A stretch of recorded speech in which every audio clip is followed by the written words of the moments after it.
On a Sunday night, at a table I paid for, inside a house my name was still on, my son picked food off the seat of a chair and told me to eat it.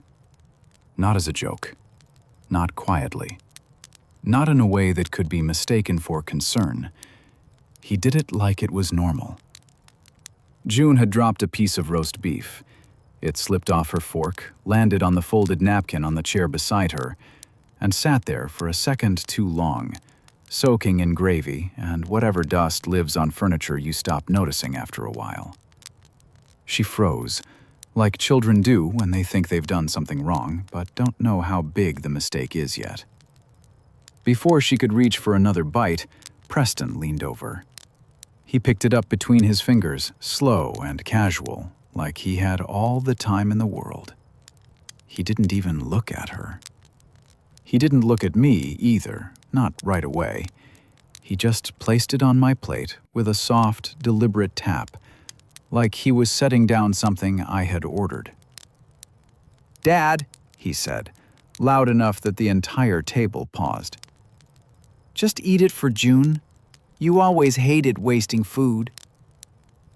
There are moments when a room goes quiet in a way that tells you everything you need to know about the people in it.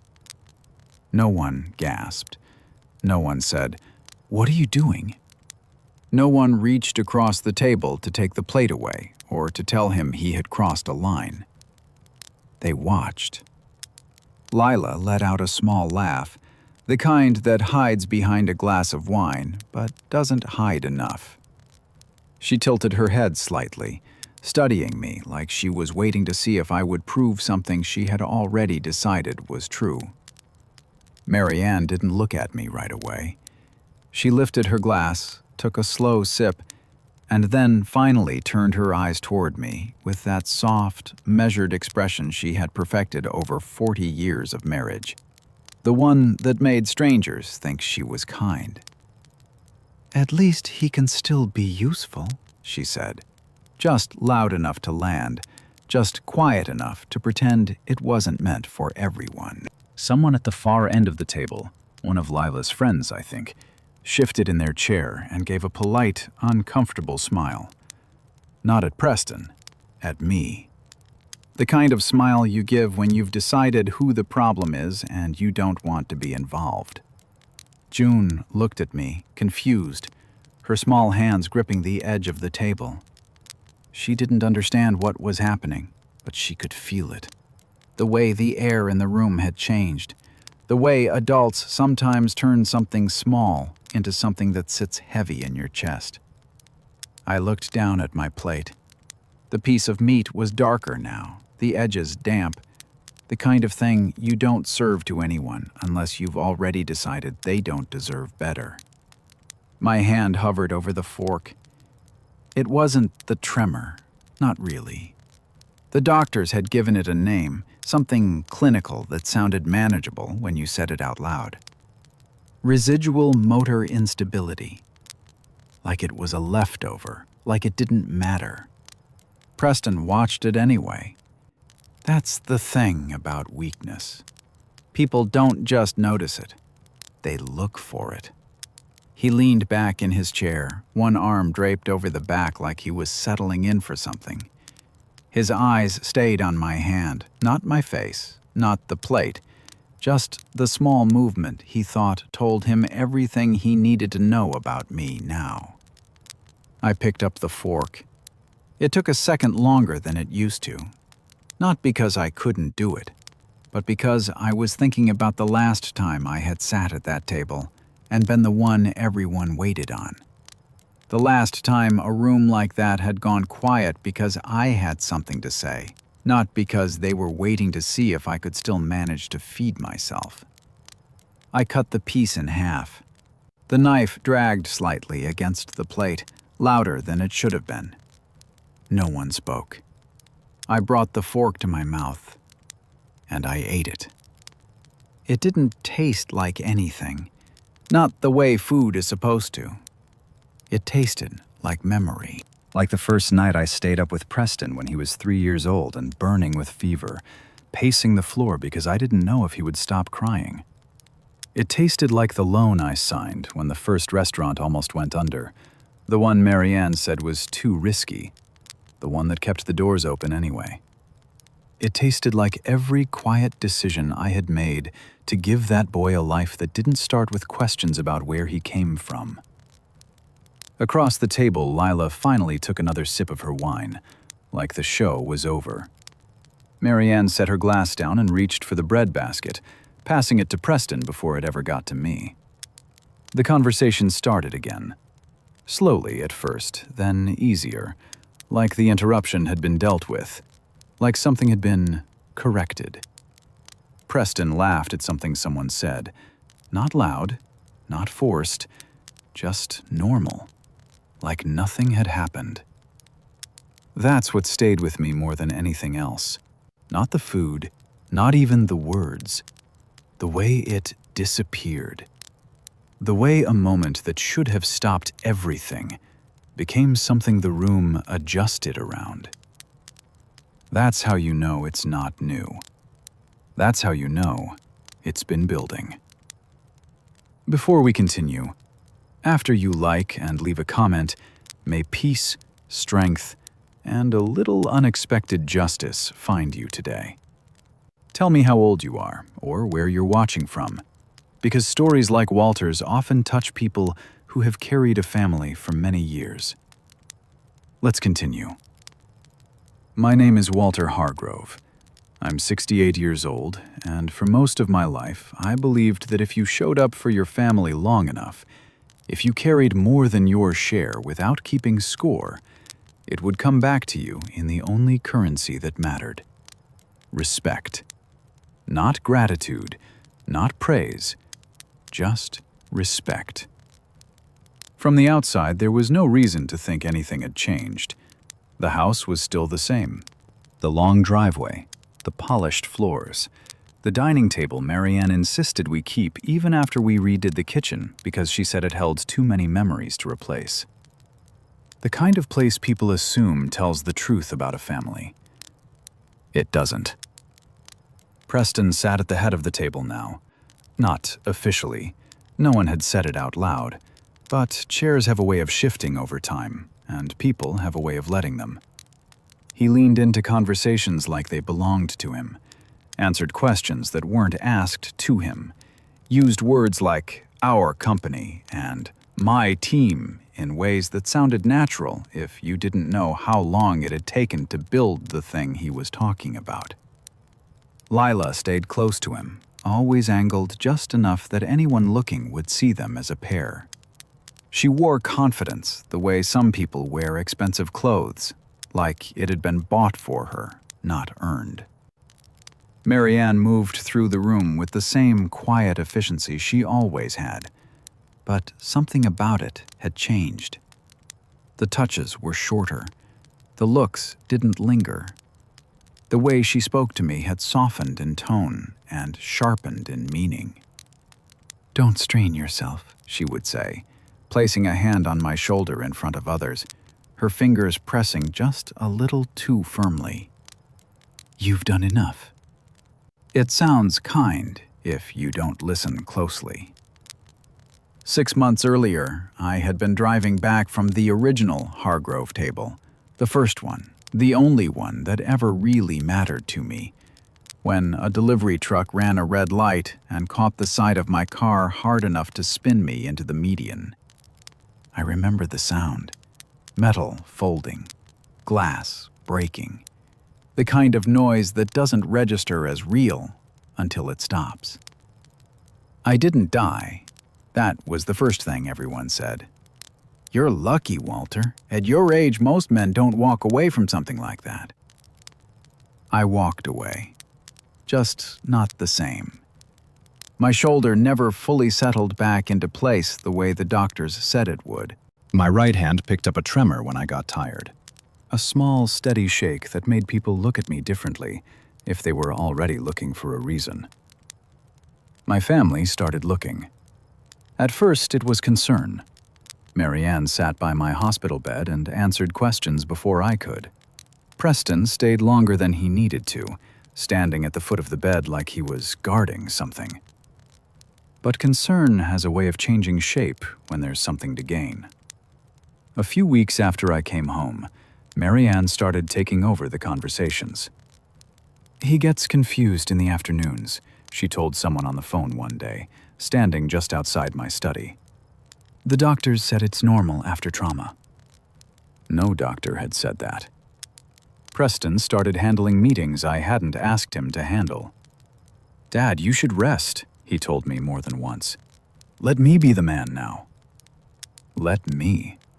Like I had been waiting for permission to step aside. Mail stopped arriving at the house. Bank statements were redirected for convenience. Passwords changed for security. Small things, reasonable things. The kind of things that, one by one, don't feel like theft. Until you add them up. I didn't argue. Not because I agreed. Because I wanted to see the full shape of what they were building. So I started writing things down. A small leather notebook. Nothing special. Dates, times, who said what. What was placed in front of me to sign. What wasn't explained. What was explained twice in 2 different ways. At first, it was just to keep track. Then it became something else. Because when people start telling you, gently, repeatedly, that you're forgetting things, that you're not as sharp as you used to be, a part of you starts to wonder if maybe they're right. I needed to know they weren't. By the time Preston placed that piece of food on my plate, I already knew something was wrong. I just didn't know how far it had gone. That night, after the dishes were cleared and the house settled into the quiet that comes after a meal no one will talk about again, I stayed at the table a little longer than usual. No one asked if I needed help standing. No one asked if I was okay. They moved around me. June came back in, barefoot, holding a crayon drawing. "Grandpa," she said, placing it in front of me. "I made this for you." It was the first restaurant. The old one. The sign slightly crooked the way it used to be before we fixed it. In the drawing, I was standing behind the counter, holding a plate, smiling. "I think people still need your food," she said. I looked at the drawing, then at her. For a moment, everything else, the table, the house, the way my name had started to feel like something people used when it was convenient, fell away. "Thank you," I told her. She nodded, like that settled it, and ran back toward the living room. I folded the drawing carefully and slipped it into my pocket. Then I stood up. Slow, but steady. As I walked out of that dining room, past Marianne at the sink, past Preston laughing at something on his phone, I felt something settle into place inside me that hadn't been there since before the accident. They thought the crash had taken something from me. They were right. It just wasn't what they thought. It didn't take my mind. It didn't take my memory. It took the part of me that still believed I needed their permission to protect what I built. And once that part was gone, there was nothing left in that house they could use against me. The first thing people take from you after an accident is not your car or your schedule or even your independence. It is your certainty. They take it quietly, one little question at a time. "Are you sure you remember that correctly? Didn't we already talk about this? Maybe you should sit down, Walter." 6 months before my son placed food from a chair onto my dinner plate and told me to eat it, I was still the man everyone called when something broke. Not just in the company, but in the family. If a pipe burst at Preston's house, I got the call. If Marianne's car made a noise, I was the one who listened to it in the driveway with the hood up. If June's school needed a form signed, somehow it ended up on my desk. I didn't mind it then. That was the strange part. For most of my life, being needed felt like proof that I mattered. I was raised by a father who believed a man's love was measured in what he fixed before anyone had to ask. He didn't say much, my father, but every winter our furnace worked. Every summer the screen door stopped squeaking. Every Christmas there was just enough money for something small wrapped under the tree. So I became that kind of man too. I fixed things. Restaurants, leaky sinks, bad contracts, family arguments, Preston's mistakes. Especially Preston's mistakes. Before the accident, I still drove myself to the original Hargrove table every Tuesday morning. Not because I had to, not anymore, but because I liked watching the place wake up. The cooks came in before sunrise. The first pot of coffee always smelled a little burnt in the best possible way. Mara Quinn, who had managed that restaurant for 27 years, would be standing near the register with her reading glasses low on her nose, already annoyed at some supplier for delivering tomatoes that looked tired. "That man charged us full price for half-dead produce," she would say, holding one up like evidence in court. And I would laugh, because Mara had never once been afraid of anybody with a bigger title than hers. Those mornings kept me grounded. The first restaurant was small, compared with what Hargrove Table had become, but it still felt like mine in a way the corporate office never did. The floorboards creaked near booth 6. The back door stuck when it rained. There was a burn mark behind the old griddle from a night in 1991 when I had been too tired to notice a towel too close to the flame. I knew every scar in that building. Then, the truck hit me. It happened on a gray Thursday afternoon, just outside Hartford, the kind of day where the sky looks tired and traffic feels impatient for no reason. I had been driving home with a box of invoices on the passenger seat and half a sandwich wrapped in foil because Mara insisted I wasn't eating enough. I remember stopping at the light. I remember checking the mirror. Then I remember the delivery truck coming from the left, too fast, too heavy. Too close. After that, my memories come in pieces. Glass on my coat, the smell of burnt rubber, someone shouting through the cracked window, my right shoulder pinned at an angle that didn't belong to the human body, a young paramedic asking me my name over and over, like if I stopped answering, I might disappear. "Walter Hargrove," I told him. I said it 3 times.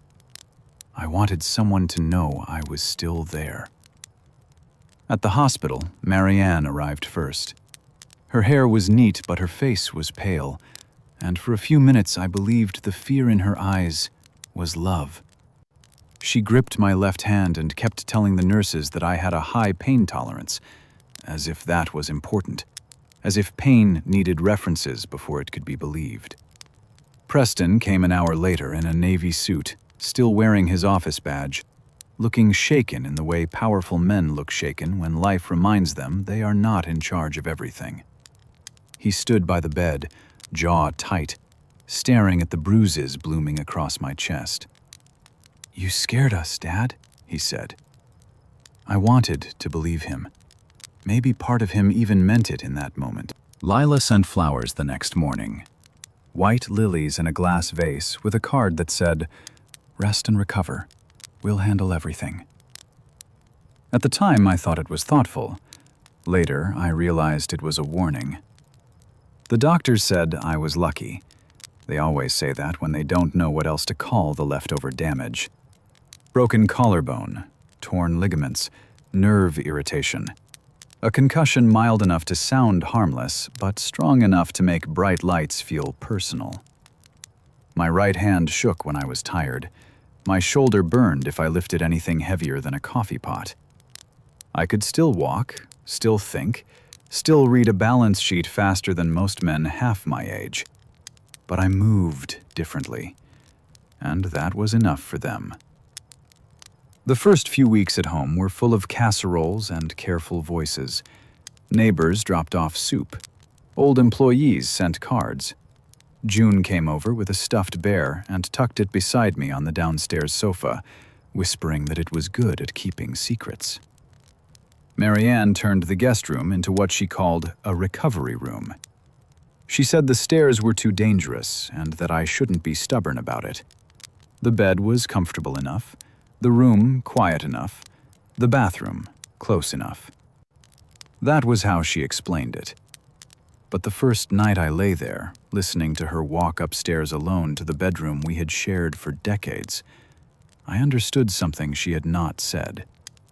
She wasn't moving me downstairs for my safety. She was moving me out of the way. At breakfast, she began placing my pills in a little plastic organizer marked by day. I didn't object. Plenty of people use those. But then she started standing over me while I took them. "You forgot the blue one yesterday," she said once. "No," I answered. The doctor changed the dosage. She gave me that soft smile, the one that never reached her eyes. "Are you sure?" 2 words. Quiet, reasonable. But they landed harder than an accusation. Preston came by more often than before, which would have touched me if his visits hadn't all ended with papers. At first, they were simple things. Vendor approvals, insurance renewals, a bank authorization he said needed my signature because the account was still in my name. "I'm just trying to keep things moving," he told me, sliding a folder across the coffee table while I sat with a heating pad on my shoulder. "You don't need to carry all this anymore." I read every page. That annoyed him. I could see it in the way his fingers tapped his knee, in the way he looked at Marianne when I asked for my glasses, in the way he exhaled when I turned a document back to the first page. "Dad, it's standard." "Then it won't hurt me to understand it." He smiled, but the smile had edges. "No, of course." That became the rhythm of the house. They were patient when I obeyed, and concerned when I questioned. Marianne started answering my phone if it rang while I was in the room. Not always, just often enough. "He's resting," she would say. I would be sitting 3 feet away, fully awake, listening to her decide whether I was available to my own life. Mail disappeared from the hall table. Bank envelopes stopped showing up. When I asked, Marianne said Preston had arranged digital statements to reduce clutter. "Clutter makes you anxious," she said. I never said that. "You don't have to say everything, Walter. I know you." That was how she did it. Not with shouting, not with cruelty anyone else could easily recognize. She wrapped control in the language of care until arguing made me sound ungrateful. Lila was less subtle. She came over one afternoon wearing sunglasses too large for her face and stood in my kitchen complaining that the house smelled like ointment. "I mean, recovery has a scent, doesn't it?" she said, opening a window with 2 fingers like the air had offended her. Preston laughed under his breath. I was sitting at the breakfast nook with the newspaper folded beside me, pretending not to hear because that had become my newest skill. Pretending gave people confidence. Confidence made them careless. Lila glanced at my hand as I reached for my coffee. "Does it always shake like that now?" Preston gave her a look, but not because she had hurt me, because she had said it too directly. I set the cup down without spilling. "Only when people watch too closely," I said. For 1 second, nobody moved. Then Marianne entered with the laundry basket and changed the subject before the silence could grow teeth. That night, I went into my study after everyone had gone upstairs. It took me longer than usual because the pain in my shoulder had settled deep, the kind that feels less like an injury and more like weather inside the bone. I closed the door, sat at my old desk, and opened the bottom drawer. Inside was a small leather notebook I had bought years earlier and never used. Brown cover, cream pages, a little elastic band around it. I don't know why I reached for it that night. Maybe because I had spent my whole life trusting memory, and suddenly Everyone around me had decided memory was the thing they could attack. On the first page, I wrote the date. Then I wrote, Marianne said I forgot medication. I did not. Doctor changed dosage Tuesday. The sentence looked small on the page, almost silly. So I added another. Preston brought bank authorization. Said standard. Need Eli to review. Then another. Lila commented on tremor. Preston laughed. I sat there a long time, staring at those lines. I felt foolish at first, like an old man keeping score over small insults. Like maybe this was what bitterness looked like when it started wearing a bathrobe and slippers. But the next morning, Preston asked me about the bank form again. You signed it yesterday, he said. I looked at him. No, I didn't. His expression changed so quickly most people would have missed it. A flash of irritation, then concern, then that smooth, practiced patience. Dad, he said gently, you did. Maybe you don't remember. Marianne turned from the sink. Walter, honey, you've been forgetting little things since the accident. There it was. Not a mistake, not confusion, a script. I felt something cold move through me, something cleaner than anger. I slowly folded my napkin and placed it beside my plate. Show me the signed copy, I said. Preston blinked. What? If I signed it yesterday, show me the signed copy. He looked at Marianne. Marianne looked down into the sink, suddenly very interested in rinsing a mug that was already clean. Preston forced a laugh. I must have left it at the office. Then bring it next time. He didn't answer. That was the first morning I understood they were not just waiting for me to retire. They were building a version of me that could be retired by force. After that, the notebook stayed with me. Not always in my pocket, sometimes tucked under the cushion of the chair in the study, sometimes beneath the loose floorboard in the downstairs closet, where Marianne never looked because she hated anything that smelled faintly of old wood and shoe polish. I wrote down everything. When Preston called one of my longtime managers outdated during a speakerphone meeting he did not know I could hear. When Marianne told her sister that I had good hours and bad hours, though she could not name a single bad hour that wasn't created by someone cornering me with paperwork. When Lila said June should not spend too much time with me alone because we don't want her confused if Grandpa says strange things. That one hurt more than I expected. I wrote it anyway. Some nights, after everyone was asleep, I would sit under the small lamp in the guest room, my shoulder aching, my hand moving slowly across the page, and wonder how a family becomes this without making a sound. There is a special kind of loneliness in being doubted inside your own home. It is not the loneliness of an empty room. It is worse than that. It is the loneliness of sitting 10 feet from people who know your coffee order, your old injuries, your favorite chair, and realizing they are using all that knowledge to make a cage shaped exactly like your life. By the end of the second month after the accident, I had filled almost half the notebook. Dates, times, names, little comments, missing documents, changed passwords, new signatures requested. A pattern began to show itself. Preston was not simply helping. Marianne was not simply worrying. Lila was not simply being cruel because cruelty came naturally to her, though it certainly did. They were preparing something. And the strangest part was, they seemed almost disappointed that I was still alive enough to notice. One evening, I found Preston standing in the hallway outside my study, speaking quietly into his phone. "No, we don't need him to agree forever," he said.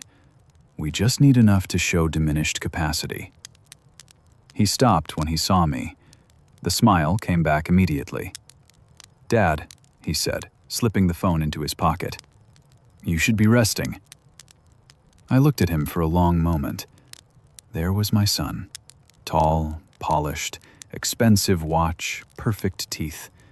The boy I had taught to ride a bike in the parking lot behind the first restaurant. The boy I had carried into the house asleep after late shifts because Marianne was too tired and I didn't want him waking up alone.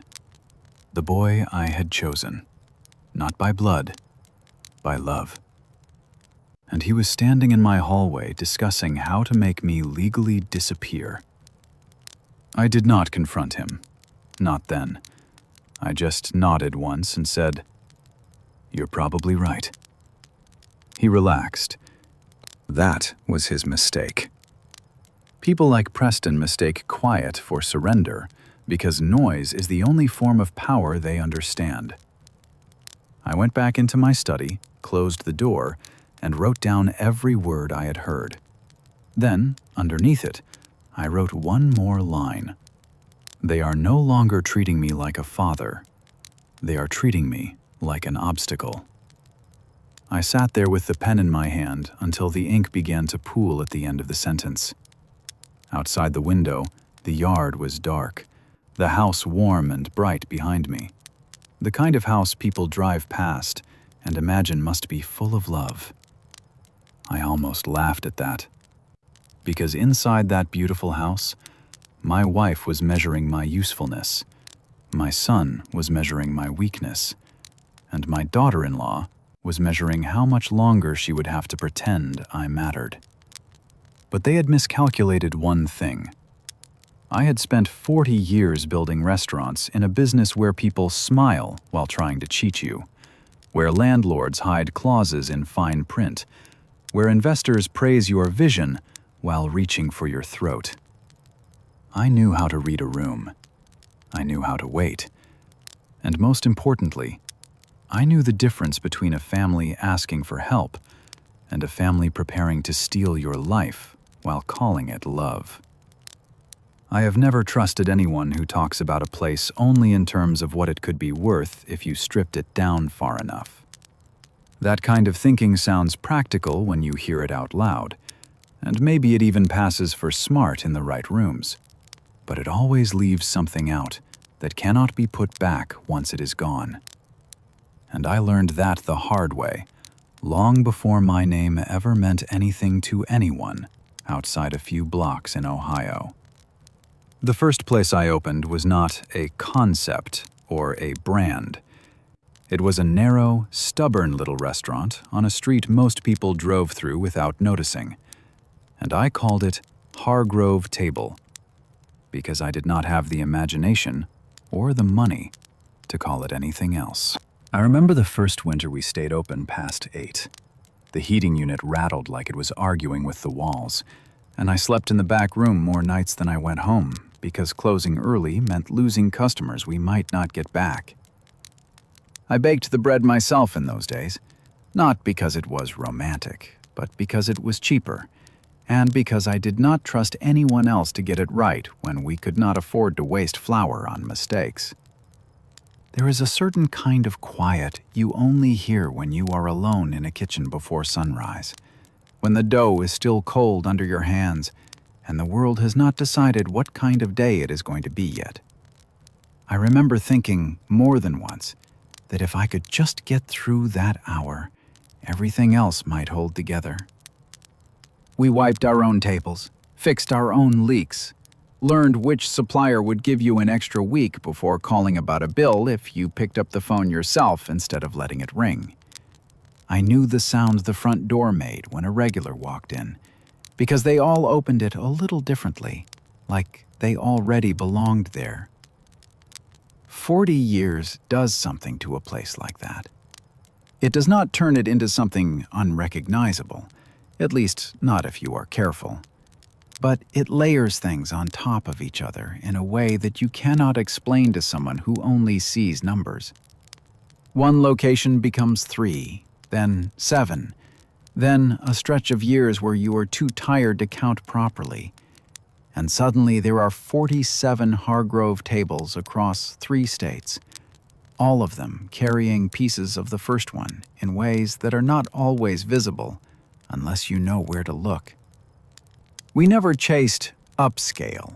That word came up a few times over the years, usually from people who visited once and thought they understood what we were doing. We kept the menu honest, food that made sense when you read it, prices that did not make people hesitate before ordering something warm on a cold night.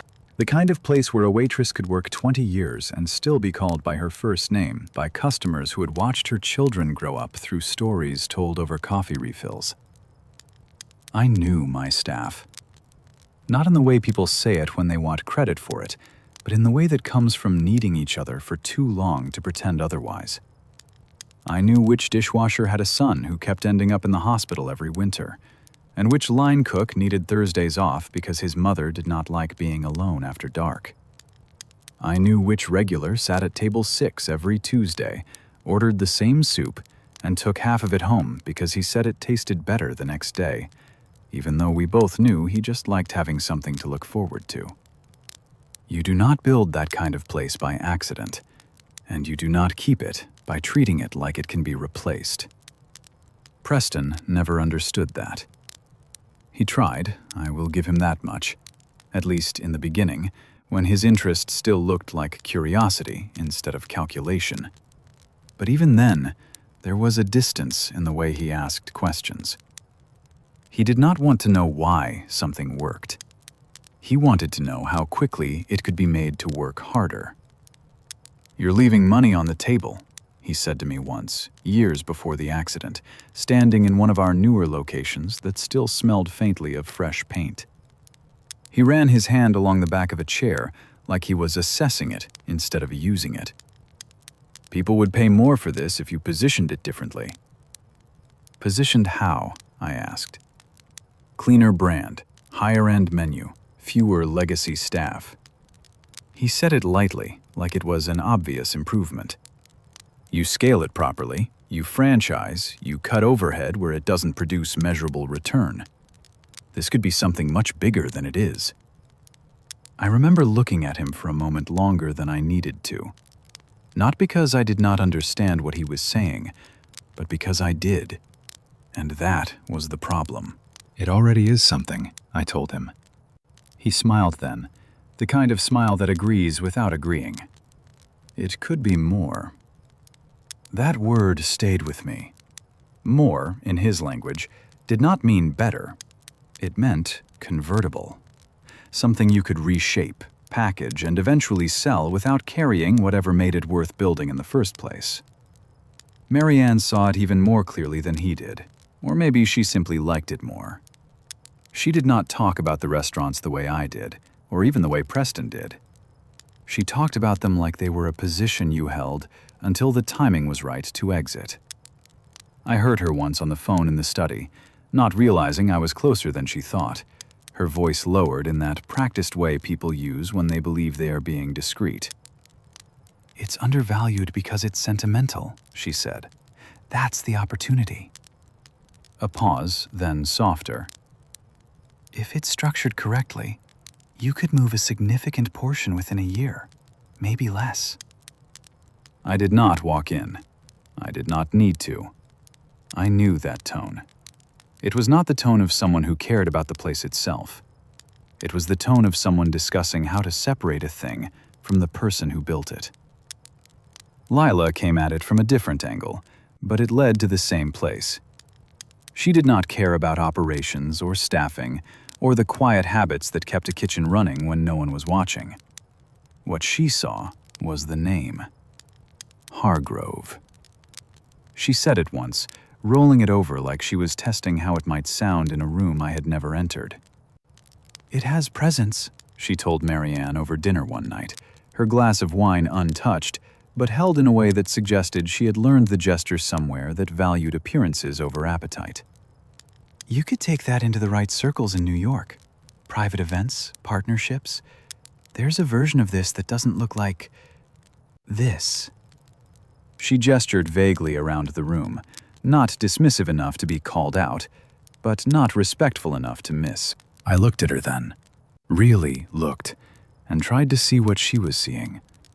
All I saw was a place where people ate and talked, and came back because they were treated like they mattered. She saw an entry point, a name that could open doors she wanted to walk through. It would have been easier, I think, if any of them had simply said they wanted the money. There is something honest about that, something you can at least respond to directly. But they did not say it that way. They wrapped it in language that sounded like improvement, like growth, like opportunity. The kind of words that make it harder to argue without sounding like you are the one holding things back. After the accident, those conversations changed. Not in content, at least not at first, but in frequency, and in the way they happened around me instead of with me. Papers appeared on the kitchen counter more often, notepads with figures I had not asked for, printouts of projections, scenarios that assumed changes I had not agreed to, written in clean columns that left no space for the things that do not fit into numbers. Preston brought in a consultant one afternoon without telling me in advance. "She's just taking a look," he said when I came into the living room and found them already halfway through a discussion that sounded like it had been going on long enough to settle into its own rhythm. The woman smiled politely, introduced herself, and started asking questions that were precise in a way that made them feel less like questions and more like confirmations. Legacy staff percentage? Average table turnover? Margin variance across locations? I answered some of them, left others hanging longer than necessary. Preston stepped in when I did not. He had numbers I had not given him. Estimates, he called them. Close enough to be useful.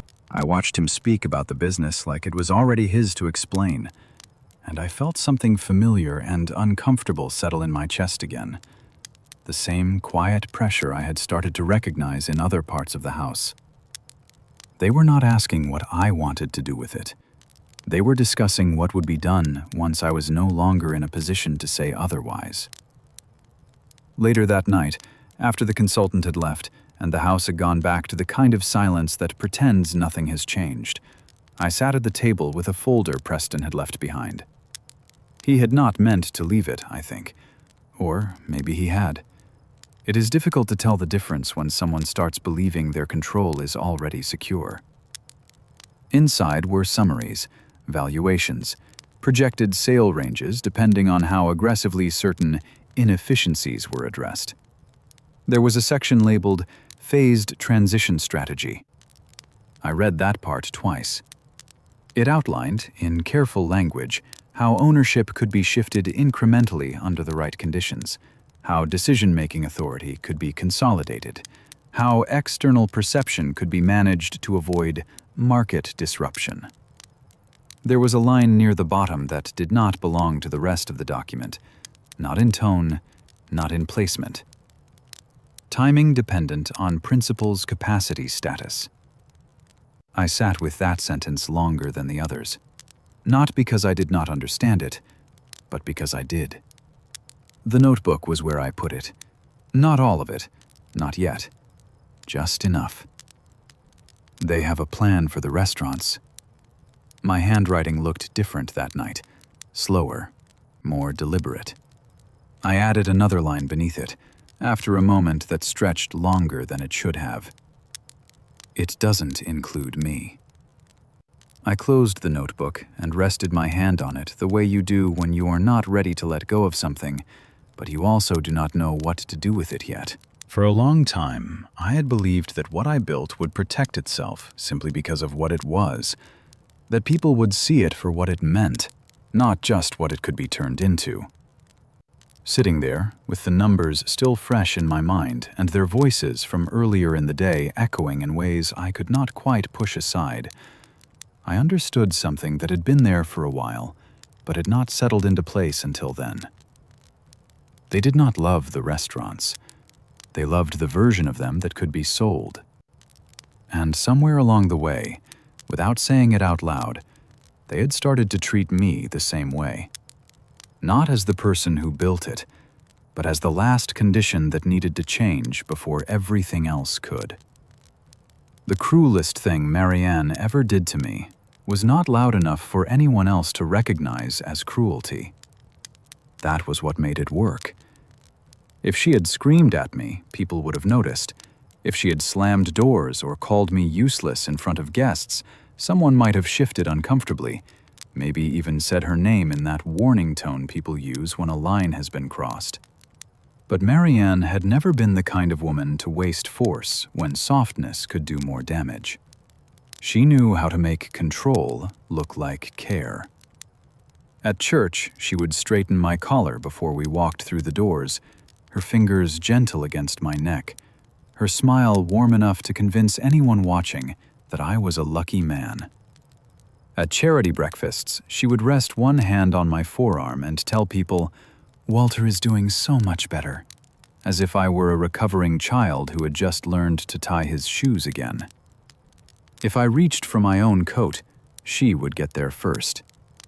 "If you let me help you, we'll get inside faster," she would say, laughing lightly, turning my ordinary movements into little public events. People loved that. They loved the image of a devoted wife caring for her aging husband after a terrible accident. They admired her patience. They told her she was strong. They told me I was blessed. And I would stand there in my pressed shirt, with her hand tightening slightly around my sleeve, smiling at people who had no idea that the same woman who adjusted my collar in public had started locking my office door at home. Not with a key. That would have been too obvious. She simply organized things. My checkbook was moved to the upstairs desk because, according to her, the downstairs study had become too cluttered. My medication bottles were moved into the kitchen cabinet because, she said, it was safer than keeping them by the bed. My phone charger disappeared from the side table and reappeared on the counter beside her purse, where she could see when my phone was plugged in and when it was not. The car keys were next. That bothered me more than I expected. Not because I planned on driving long distances right away. I knew my shoulder was not ready for that, and despite what they wanted to believe, I was not reckless with my own body. But there is a difference between choosing not to drive and discovering that someone has quietly decided you no longer get to. I found the key hook empty one morning, just the little brass nail on the wall by the mudroom door, holding nothing. For a second, I thought I had misplaced them. That happens to anyone. You set things down while thinking about something else, and the house swallows them for a while. I checked the bowl by the front door, the pocket of my brown jacket, the small drawer where loose batteries and old receipts went to die. Nothing. Marianne stood at the sink, rinsing blueberries in a colander, the water running longer than it needed to. "Have you seen my keys?" I asked. She did not turn around right away. That pause was small, but I had been married to her for more than 40 years. I knew the weight of her pauses. This one was not surprise. It was preparation. "I put them away," she said. "Where?" "In a safe place." I waited. She turned the water off and shook the colander gently, the berries tapping against the metal like little stones. "Walter, we talked about this." "No," I said, "we didn't." She looked at me then, and there it was again. That soft face, that gentle injury, like I had hurt her by refusing to participate in a memory she had invented for both of us. "We did," she said. "You were tired, but we did. Preston agrees. Until the doctor clears you fully, it's better this way." I remember the way the kitchen smelled that morning. Toast slightly too dark. Coffee left too long on the warmer. Marianne's lemon hand soap. Ordinary smells, the kind that should have belonged to an ordinary marriage. "Give me the keys," I said. She dried her hands slowly on a dish towel. "You're upset." "I'm asking you to give me my keys." And I'm asking you not to make this harder than it needs to be. That was how she always framed it. Not control, not theft, not humiliation. Just me making things harder.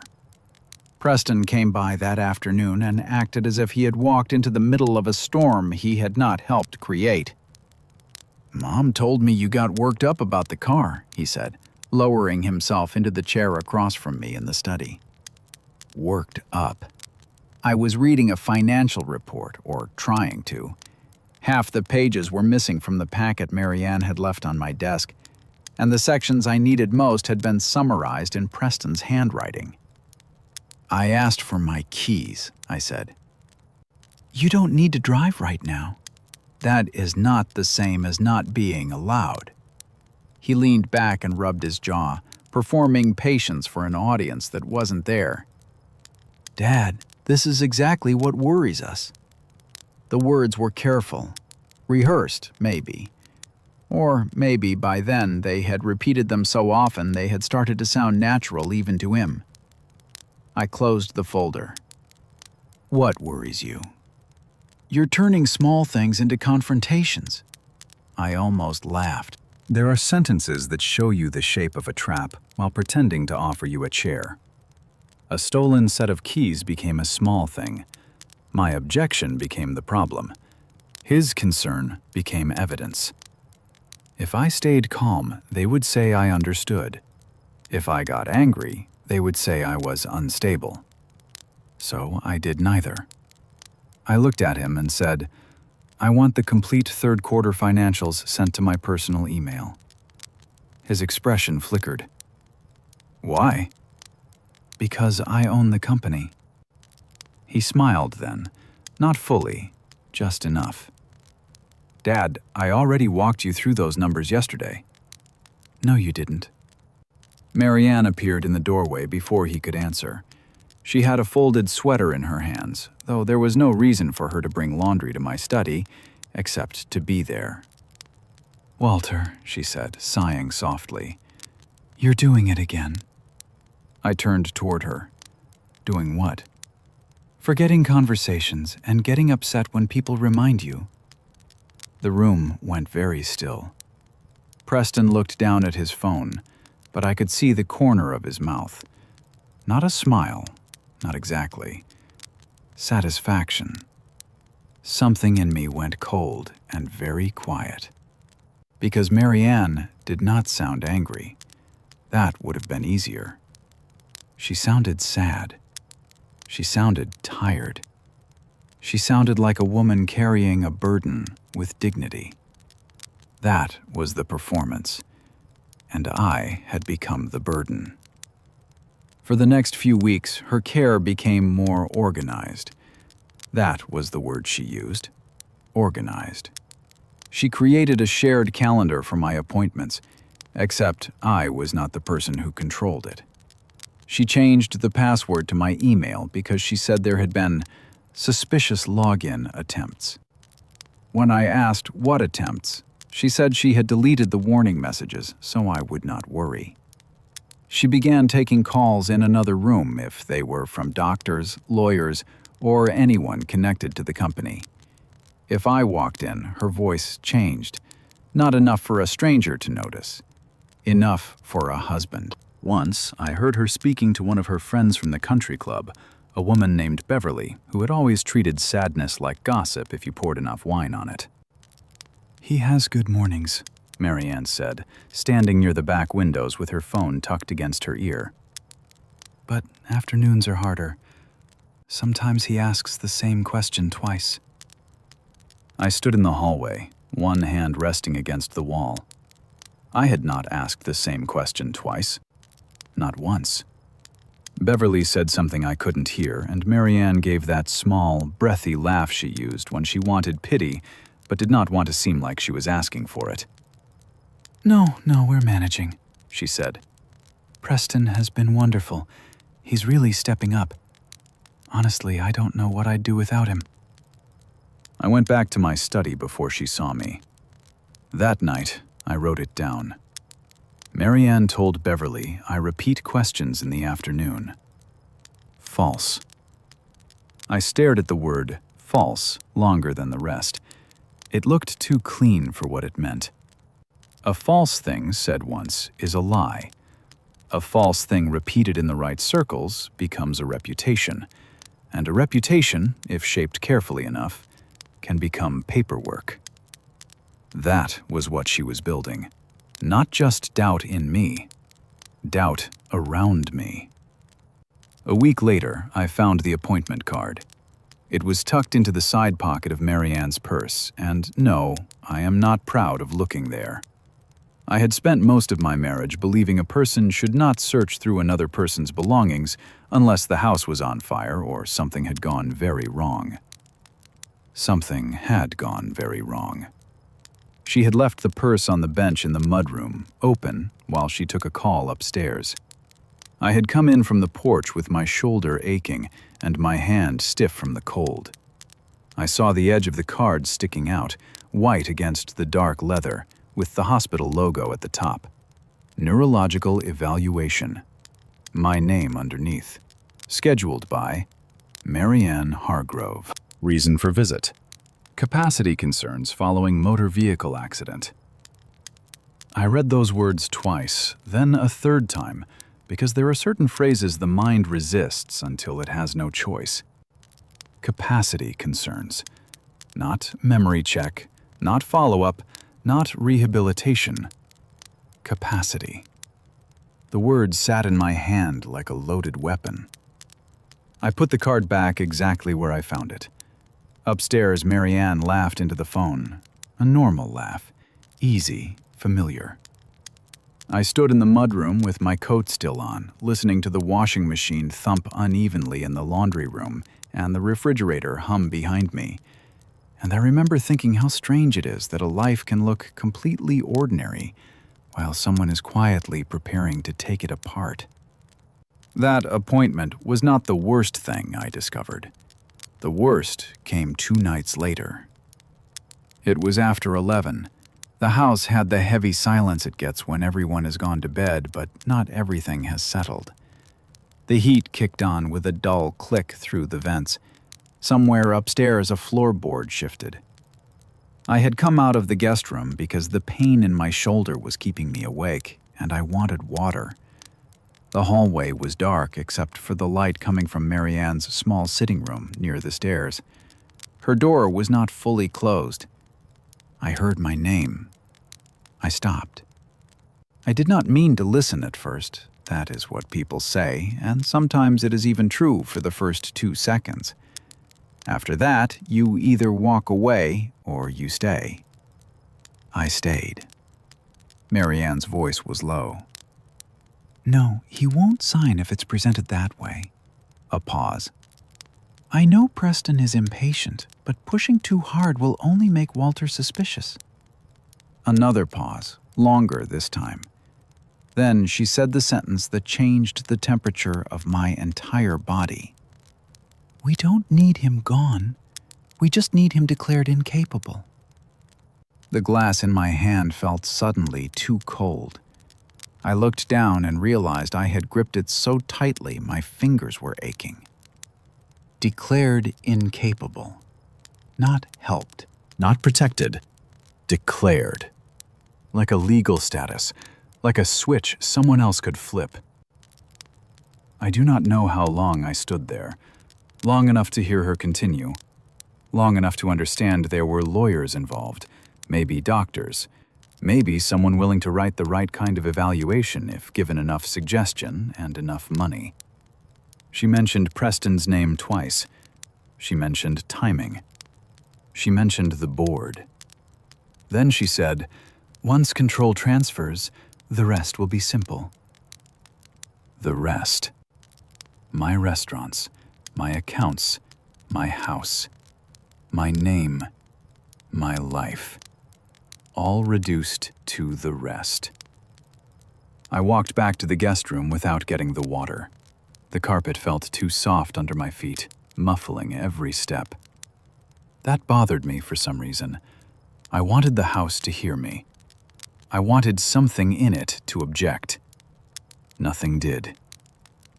I closed the guest room door and sat on the edge of the bed. The room smelled faintly of the lavender spray Marianne had started using because she said it helped me sleep. I hated it.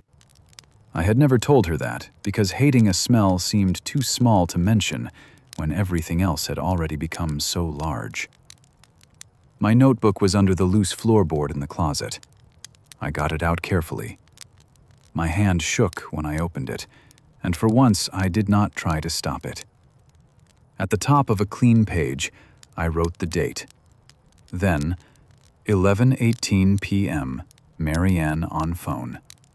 Exact words, "We don't need him gone. We just need him declared incapable." I stopped after incapable. The pen hovered. For a moment, I saw Marianne as she had been 40 years earlier, standing in a cheap apartment kitchen with her hair clipped back, laughing because the ceiling leaked directly into a saucepan and we had nothing else to catch the water with. I saw the woman who once ate burnt toast without complaint because I had ruined breakfast trying to get to the restaurant before dawn. I saw the woman who held Preston the first night he came home to us, whispering that he was safe now. That was the part that hurt. Not that she had changed, that maybe some part of her had always been this, and I had spent a lifetime mistaking survival for love. I wrote one more line. Marianne is not afraid I am losing my mind. Then beneath it, she is afraid I am not. I closed the notebook and sat there in the dark until the house went quiet again. By morning, she was back in the kitchen, wearing a soft blue sweater, making oatmeal in the small pot she had used for years. "You look tired," she said when I came in. I didn't sleep well. She touched my cheek with the back of her fingers, gentle enough to make anyone watching believe she loved me. "You really should let me call Dr. Feldman," she said. "We need to make sure nothing is getting worse." I looked at her hand near my face, then at her eyes. The smile was there, small, patient, almost sad. I understood then why she was the most dangerous one in the house. Preston wanted control badly enough to show his hunger. Lila wanted status badly enough to show her contempt. But Marianne could stand 3 inches from me, smell like lavender and oatmeal, touch my face like a loving wife, and talk about destroying my legal existence as if she were reminding me to take my vitamins. I took a slow breath. Then I smiled back. "Maybe you're right," I said. For the first time in weeks, her expression relaxed. She thought I had finally started to give in. She had no idea I was giving her exactly what she needed to keep talking. There are things you put away not because you are hiding them, but because you are trying to give them the right shape before you bring them back into the light. That is what I told myself about the blue box. It sat in the back of the safe in my study for years, behind tax records, property documents, things that made sense to keep but did not carry the same kind of weight. You could open that safe 10 times and never notice it if you were looking for something else. It was not large, not labeled, not important to anyone who did not already know what it held. I had not opened it in a long time, not because I forgot it was there, because I chose not to remember it too clearly. The night after I heard Marianne on the phone, after I wrote her words down in the notebook and closed it with a hand that did not feel entirely steady, I stayed in the guest room longer than I needed to. The house had settled into its usual quiet, the kind that pretends everything inside it is in order, and I lay there, staring at the ceiling, following the faint crack that ran from the corner toward the light fixture like it might lead somewhere if I gave it enough attention. It did not. Somewhere around 2 in the morning, I got up. My shoulder protested when I pushed myself off the bed, a dull pull that reminded me I was not as strong as I used to be. But it was not enough to stop me. I walked down the hallway, slowly, one hand brushing the wall without thinking, more out of habit than necessity, and went into the study. The safe was behind the framed photograph Marianne had insisted we hang years ago, the one from the company's 20th anniversary, back when we still celebrated things like that without turning them into opportunities. In the picture, I am standing with a group of employees, all of us smiling in a way that looks a little forced now that I know how things end. Preston is there too, younger, thinner, his arm around my shoulder like he belongs exactly where he is. I moved the frame aside and turned the dial. The combination had not changed. That was one thing they had not taken yet. Or maybe they had not realized how much it mattered. Marianne had reorganized almost everything else in the house, but she had never asked about the safe. That, more than anything, told me she did not think there was anything inside it she needed. She was wrong. The door opened with a soft click. I took out the stack of documents in front first, more out of habit than intention, setting them carefully on the desk, keeping the order the way it had been. Behind them, pushed slightly to the left, was the blue box. It was simpler than I remembered. Matte, not glossy. The corners worn just enough to show it had been handled before, but not recently. I held it in both hands for a moment without opening it, feeling the lightness of it, the way something so small could carry something so heavy. There are decisions you make once and then live with in small, quiet ways for the rest of your life. This was one of those. Preston was 3 when we brought him home. He did not come with much: a small bag with 2 shirts, one of them too big for him, a pair of shoes that had seen better days, and a stuffed animal that had lost one of its eyes. He held on to that thing like it was part of him, even when he slept, his fingers curled into the fabric as if letting go might mean losing something he did not know how to replace. Marianne's cousin had been the one to call, distant enough that we did not see her often, close enough that when things fell apart, her name still came up in the right conversations. She had been struggling for a long time by then. The kind of struggling that people talk about in lowered voices, using words like phase and rough period, until it becomes impossible to pretend it is temporary. When we went to see her, the apartment smelled like something had been left too long without being taken care of. I remember the way Preston stood behind her at first, half hidden, watching us with a kind of quiet that did not belong to a child his age. He did not cry. He did not reach out.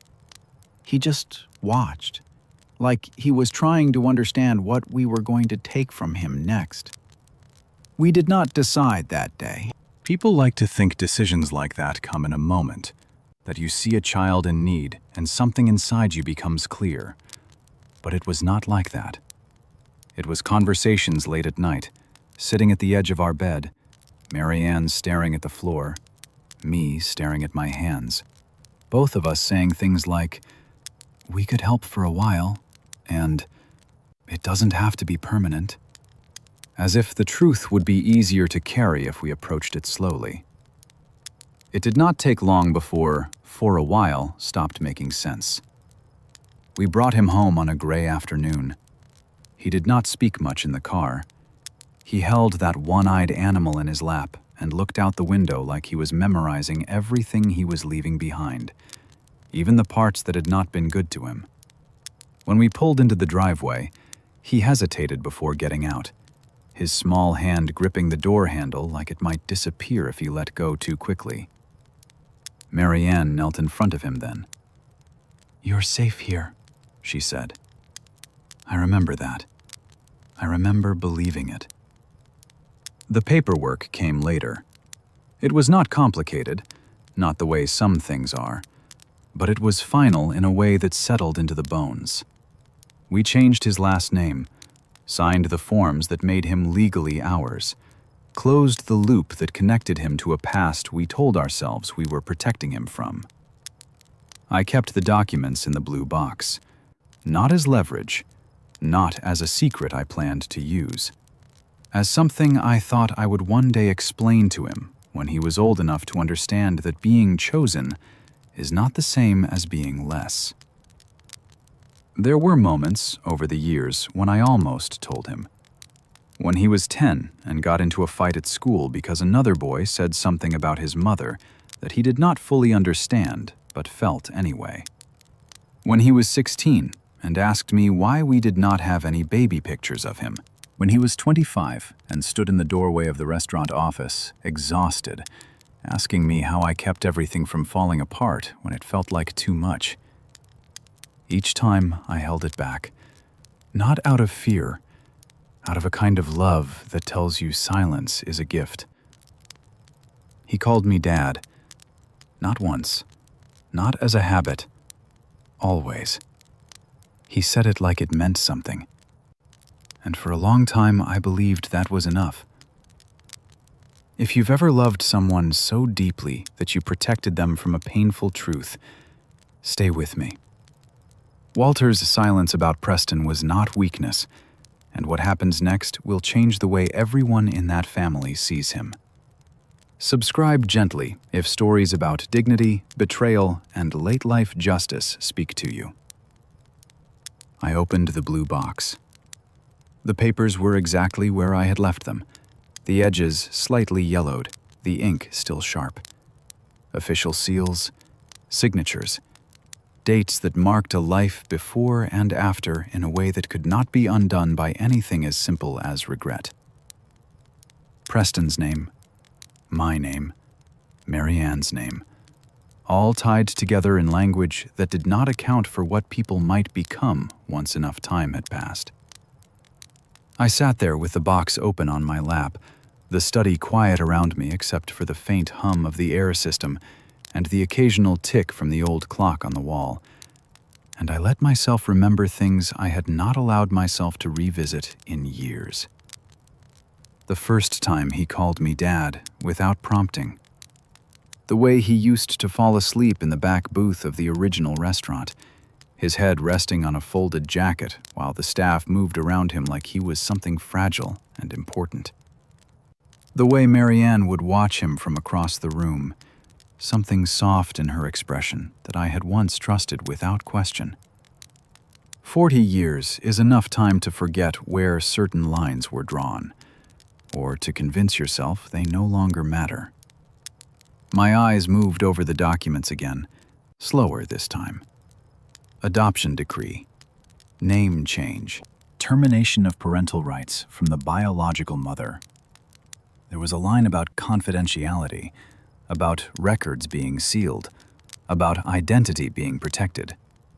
I had agreed to that, gladly, because I thought I was giving him a clean start, because I believed that love, if it was steady enough, could replace whatever had come before. At some point, without noticing exactly when, the words on the page started to blur.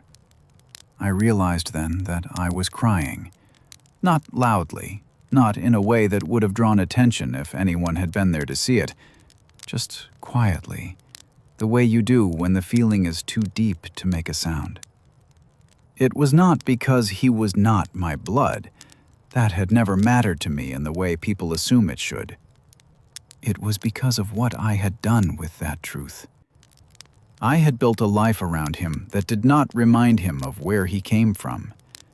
I had given him my name, my work, my time, my trust. And somewhere along the way, he had learned to look at all of that not as something given, but as something waiting to be taken. I closed the box halfway, then stopped. There was one more thing I had not considered until that moment. The papers were not just memory. They were proof, not of betrayal, of something more complicated, of a relationship built on choice, and a betrayal that came after. I placed the documents back into the box carefully, aligning the edges the way they had been, not out of habit this time, but out of intention. The box went back into the safe, behind the other papers, exactly where it had been. I closed the door and turned the dial. The click sounded louder than usual. For a long time, I stood there with my hand resting against the metal, feeling the cool surface under my palm. Upstairs, a door opened and closed. Footsteps crossed the floor. Life continuing in the same pattern it had taken on over the past weeks, as if nothing underneath it had shifted. But something had. Not in them. In me. I went back to the desk and opened the notebook. The page from earlier was still there, Marianne's words written in a line that looked steadier than I felt. I turned to a new page. For a moment, I did not write anything. I just sat there, listening to the house, to the quiet that had started to feel less like peace and more like a cover for something else. Then I began. Preston is adopted. Papers secured. Location unchanged. The words looked strange on the page, too direct, too sharp compared to the way I had written everything else. I added another line beneath it. He was chosen. He knows me as his father. My hand paused again. The next line came slower. He is still trying to take everything. I closed the notebook after that, not because there was nothing left to say, because I understood, finally, that what I had been protecting all these years was not just him. It was the version of us that no longer existed. And the moment you see that clearly, the moment you allow yourself to say it without softening it, something changes in a way that does not announce itself, but does not go back either. Upstairs, I heard Marianne's voice, soft and familiar, saying something I could not quite make out. For a second, I pictured the three of them together, talking, planning, assuming. They believed they knew everything that mattered. They believed the shape of the family had already been decided. They did not know about the blue box. They did not know what it held. And more importantly, they did not know what I was willing to do with the truth inside it, now that I had finally allowed myself to look at it again. The call came just after midnight, when the house had finally gone still enough for every small sound to start meaning something. I was not asleep. Sleep had become less of a place I went, and more of a thing I waited beside, hoping it might eventually take pity on me. Since the accident, nights had stretched out longer than they used to. Pain has a way of keeping its own clock, and mine liked to wake up around 11, settle into my shoulder around midnight, and then spend the next few hours reminding me that the body remembers impact, even when the mind is trying to move on. The guest room was dark except for the thin strip of light from the hallway under the door. Marianne had left it on, not for kindness, I think, but because she liked the idea of me needing it. There was a glass of water on the nightstand, 2 pills I had not taken yet, and the little digital clock glowing red beside them. 12:07. My phone vibrated once against the wooden surface, then again. I reached for it carefully because sudden movements still punished me, and turned the screen over. Mara Quinn. For a moment, I simply stared at the name. Mara did not call late. She was the kind of woman who believed emergencies should be real before they were allowed to disturb someone's sleep. In 27 years of working for me, she had called me after 10 o'clock only 3 times. Once when a freezer died the night before Thanksgiving, once when a cook sliced his hand badly enough to need stitches, once when a fire alarm went off and the fire department showed up before she could find the source. I answered before the 3rd vibration. Mara? She did not say hello. That was how I knew it was bad. Mr. Hargrove, she said, her voice low, tight, as if she were standing somewhere she did not want to be overheard. I'm sorry to call this late. You wouldn't if it didn't matter. There was a pause, and in that pause, I heard the kitchen of the first restaurant without needing to be there. The hum of the old walk-in cooler. The metal prep table that always sounded hollow when someone set keys on it. The faint hiss of the dishwasher in the back. Some places stay in your ears forever. "I stayed late to check inventory," she said. That's what I told them anyway. Them? Another pause. Preston's people. I sat up slowly, letting the blanket slide off my knees. The cold in the room touched my arms. "What happened?" I don't think you're going to like any of it.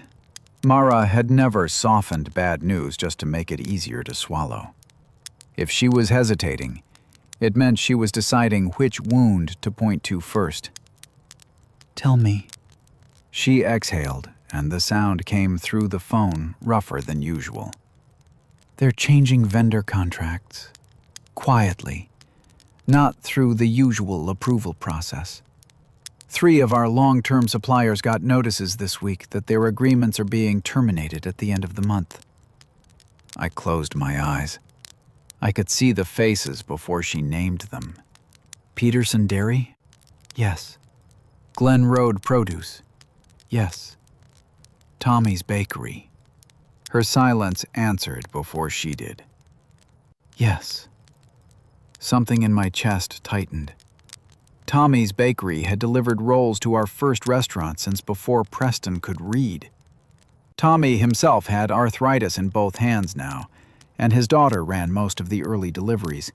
But he still called me every Christmas morning to complain that I worked too much, even though he was standing in a bakery at 4 in the morning doing the exact same thing.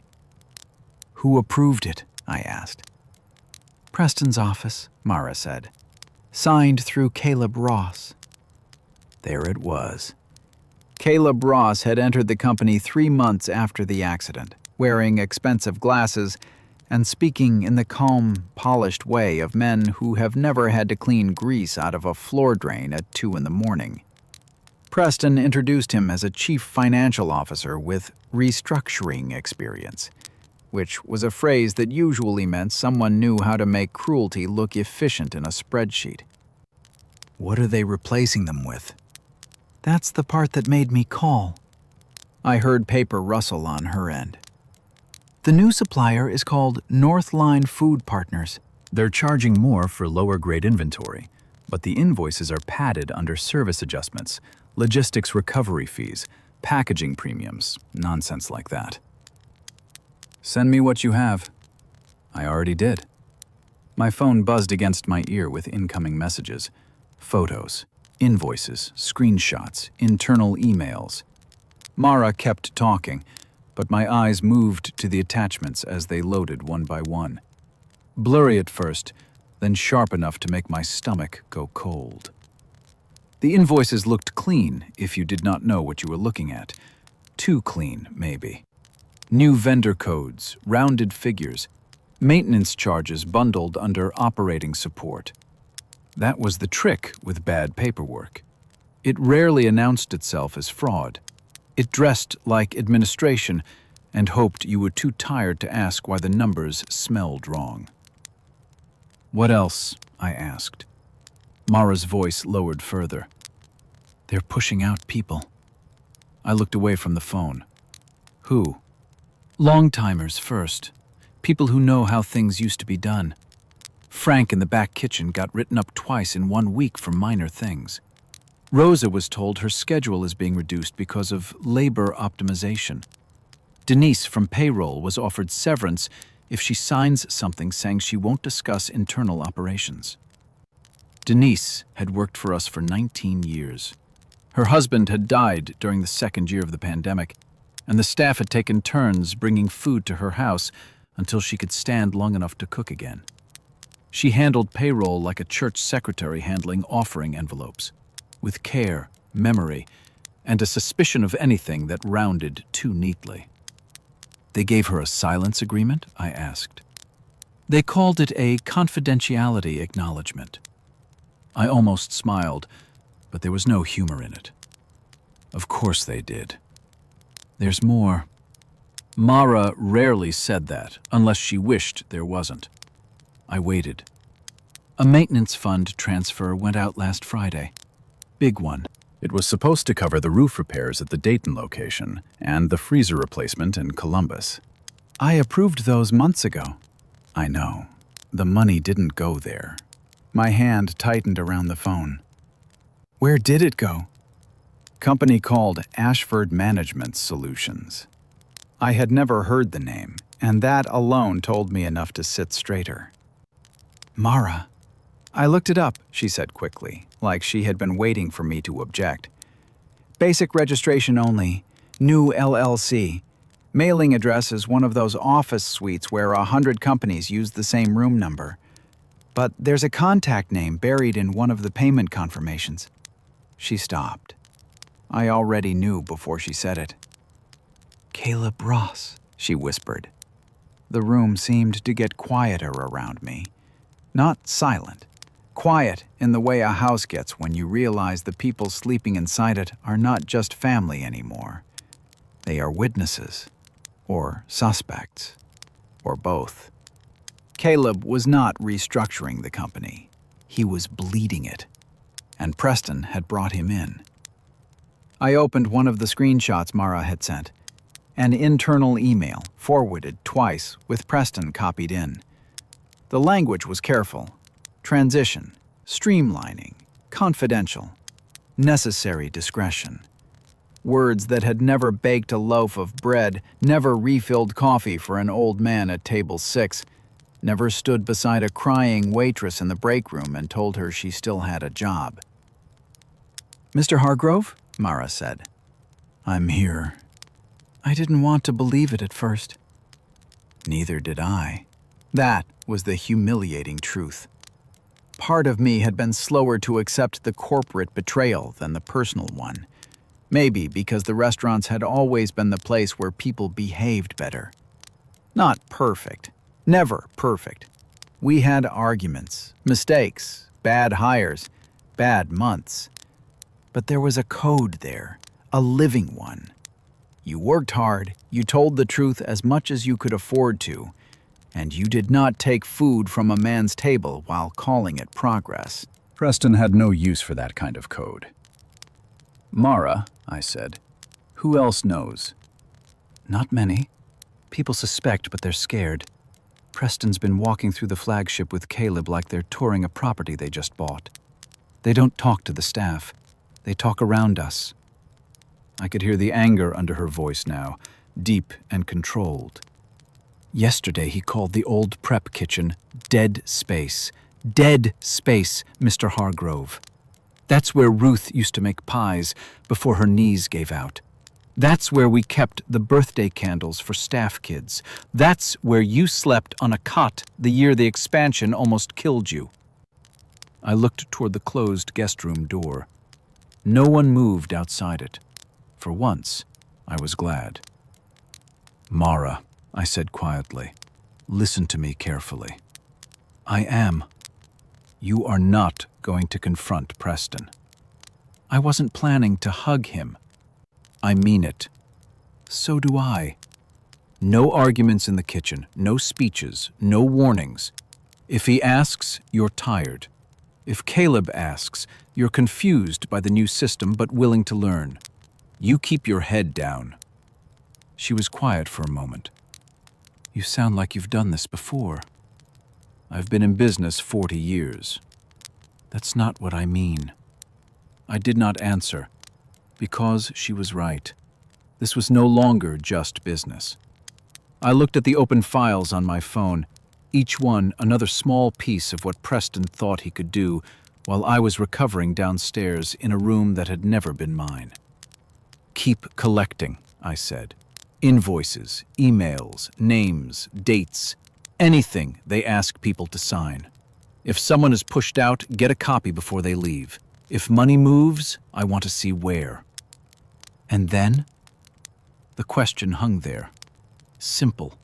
Heavy. I thought about calling the police. I thought about calling Eli. I thought about walking upstairs, opening Marianne's bedroom door, and asking her how much of this she already knew.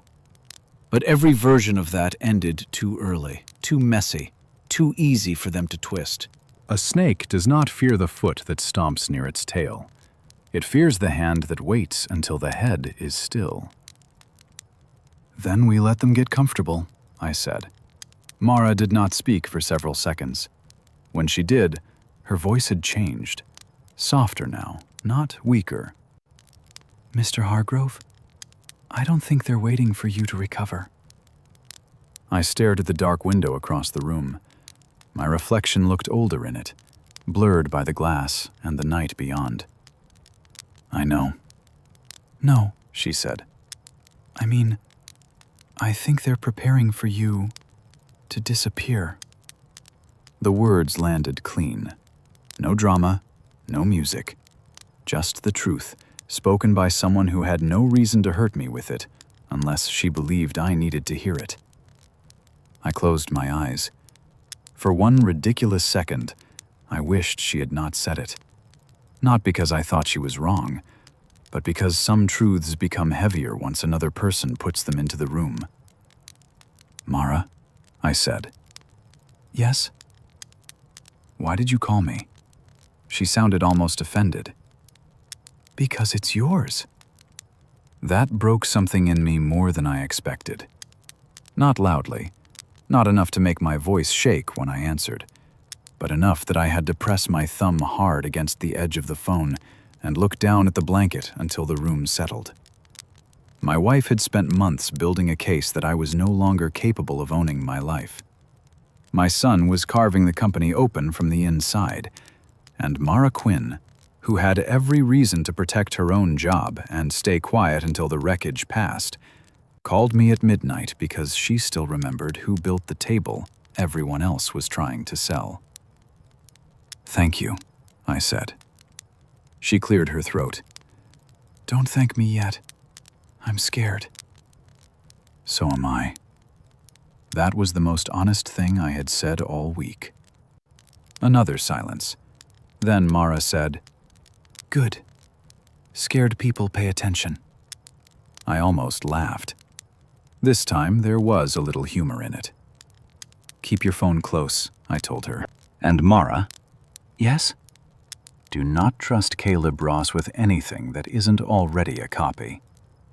I never liked his shoes, She said. His shoes? Too clean for a restaurant man. That time I did laugh, quietly enough that it hurt my shoulder, but not enough to regret it. After we hung up, I sat there for a long while with the phone in my hand, the attachments still glowing on the screen. The house remained still around me. Marianne slept upstairs. Preston probably slept in his own house with clean sheets, expensive whiskey on the nightstand, and no idea that the woman he had dismissed as an outdated manager had just opened the first real crack in his plan. I got up slowly and retrieved the notebook from its hiding place. The floorboard lifted with a small complaint. I carried the notebook to the desk and turned to a clean page. 12:07 a.m. Mara Quinn called. Vendor contracts changed without authorization. Long-term staff being pushed out. Silence agreements used. Maintenance funds diverted to Ashford Management Solutions. Caleb Ross connected. My hand moved steadily. For the first time in days, the tremor barely showed. I added one more line beneath the rest. Mara remains loyal. Then I paused. The word loyal looked almost old-fashioned on the page, like something people were embarrassed to value until betrayal taught them what it was worth. I closed the notebook, but I did not put it away immediately. I rested my hand on the cover and let the truth settle where it needed to. My family thought they were isolating me. They thought moving me downstairs, taking my keys, controlling my calls, and speaking over me in rooms I used to command would make me smaller. But they had forgotten something important. A man who builds a table for 40 years does not sit at it alone. And somewhere, in the first restaurant I ever loved, Mara Quinn had just reminded me that not everyone around me had forgotten who I was. Morning came in through the kitchen windows the way it always had, slow and pale at first, then bright enough to make the dust in the air visible if you stood in the right place. For years, I had liked that about this house, the way it didn't rush you into the day, the way it let you wake up in pieces. That morning, the light felt like it was arriving to witness something. I was already at the table when Marianne came in, moving with that same quiet efficiency she had perfected over decades, setting a cup in front of me before I asked, adjusting the napkin as if the angle mattered more than the reason we were both there. "You should eat something warm today," she said gently. "Your body needs it." Her hand rested on the back of my chair for half a second longer than necessary, a touch that would have looked like care to anyone watching from the outside. There was no one watching. Not yet. "I'll see how I feel," I said. She smiled the way she had been smiling lately, soft at the edges, practiced in the middle. The kind of smile that suggests patience while quietly rewriting the story of what patience is supposed to look like. Footsteps came from the hallway. He didn't knock. Preston walked in carrying a thin black folder like it belonged in his hand, like he had been carrying things like that long before I ever noticed. He was dressed too neatly for a morning at home, shirt pressed, sleeves rolled with intention instead of habit. "Morning, Dad." I nodded. He didn't sit immediately. He placed the folder on the table first, aligning it with the grain of the wood as if the straightness of the edge mattered. Then he pulled out the chair across from me and lowered himself into it with the confidence of someone who believed the room already belonged to him. Lila appeared in the doorway a moment later, phone in hand, not hiding it, not exactly pointing it either, just holding it. Like people do when they want to pretend something is casual while making sure it is captured. "Hey," she said lightly, leaning against the frame. "I was just checking something." Of course she was. Marianne moved to the counter, but she didn't leave. She stayed close enough to hear everything, far enough to look like she wasn't part of the center of it.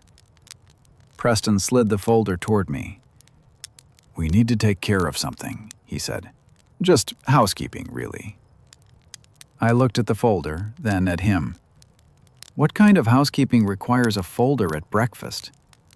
He smiled, and there was a flicker of impatience behind it, quick enough that someone who didn't know him might have missed it. "It's just temporary executive authority, nothing dramatic. It lets me handle operational decisions while you're recovering. Vendors, payroll adjustments, anything that needs to move quickly without bothering you every 5 minutes." Marianne stepped in before I could answer. "It's actually a good thing, Walter," she said softly. "You've been under a lot of stress. Let Preston carry some of it for a while." Carry. That was the word she chose. Not take, not control. Carry. I placed my hand on the folder but didn't open it immediately. "Temporary," I said. "How long is temporary?" "Until you're fully back on your feet," Preston replied. "Doctor's recommendation, basically." "I don't remember a doctor suggesting I hand over the company." "That's not what this is." Lila shifted slightly in the doorway. The phone tilted just enough. I opened the folder. The first page looked harmless if you skimmed it. Formal language, structured paragraphs, a header that included the company name I had spent 40 years building. Temporary Executive Authority Agreement. I turned the page. Then the next. Then the next. I read the way I always had, slowly, not because I needed to, but because anything worth signing deserved to be understood in full sentences, not assumptions. Preston started talking before I reached the middle. "It's standard stuff," he said. "Legal requires certain wording, but it basically just allows me to act on your behalf when necessary." I kept reading. Authority to enter binding financial agreements. Authority to restructure operational divisions. Authority to liquidate underperforming assets. Authority to secure loans against company holdings. Authority to modify ownership structure under strategic review. I stopped. Not because I was confused, because I wasn't. This isn't temporary authority, I said, still looking at the page. This is control. Preston leaned back slightly, exhaling through his nose like he had expected resistance, but hoped for less of it. Dad, you're reading it too literally. I'm reading it correctly. It's written broadly so I don't have to come back to you for every small decision. Selling assets is not a small decision. No one is selling anything. You have the authority to. That doesn't mean I will. Marianne stepped closer, her voice softer, almost pleading now. Walter, please don't turn this into something it isn't. Preston is trying to help. He's been carrying a lot already, and you know how complicated the business has become. Complicated. That was another word that had started appearing more often around me. Complicated meant you don't need to understand. Complicated meant trust the person explaining it. I built the complications, I said quietly. I can still understand them. Preston's jaw tightened. With respect, he said, and the respect was thin enough to see through. You've had trouble keeping track of things lately. There it was. Not shouted, not even said harshly, just placed on the table like another document. I closed the folder halfway and looked at him. What kind of trouble? You forgot the meeting with the regional managers last week. I rescheduled it.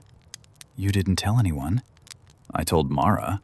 That's not the same as informing the full team. From the doorway, Lila shifted again. The phone lifted a fraction higher. You've been confused, Preston continued. It's not your fault. You went through a serious accident. These things happen.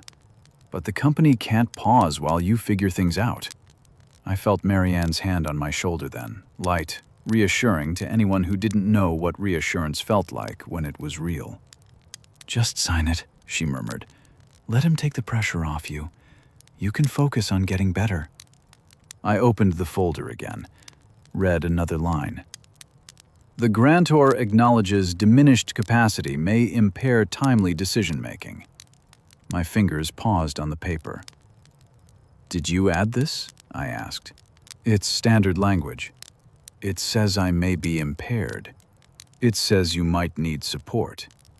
It says I am not capable of managing my own decisions. That's not what it means. It's exactly what it means. Silence settled over the table for a moment, thick enough that even Lila stopped shifting. Then Preston leaned forward, his patience slipping in small, controlled pieces.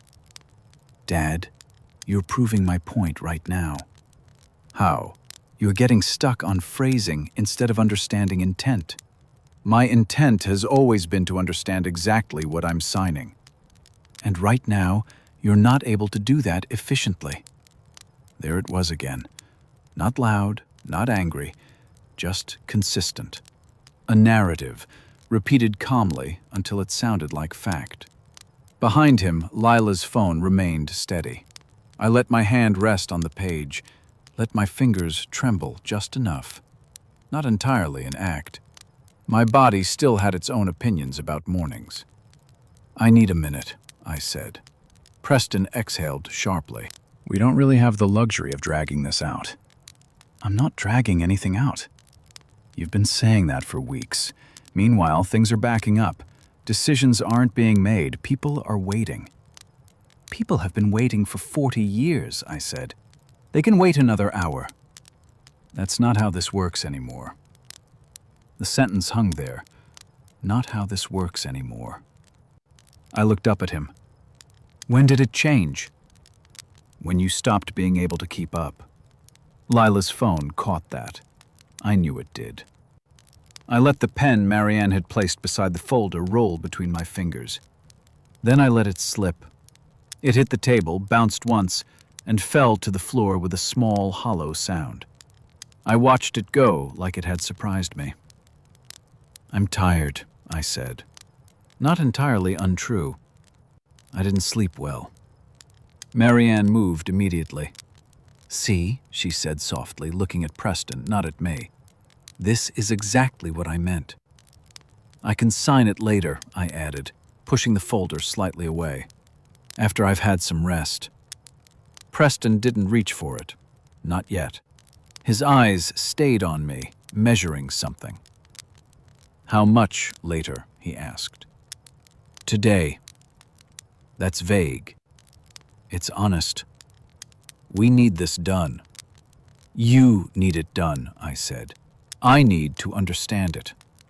His jaw tightened again, but this time he didn't push further.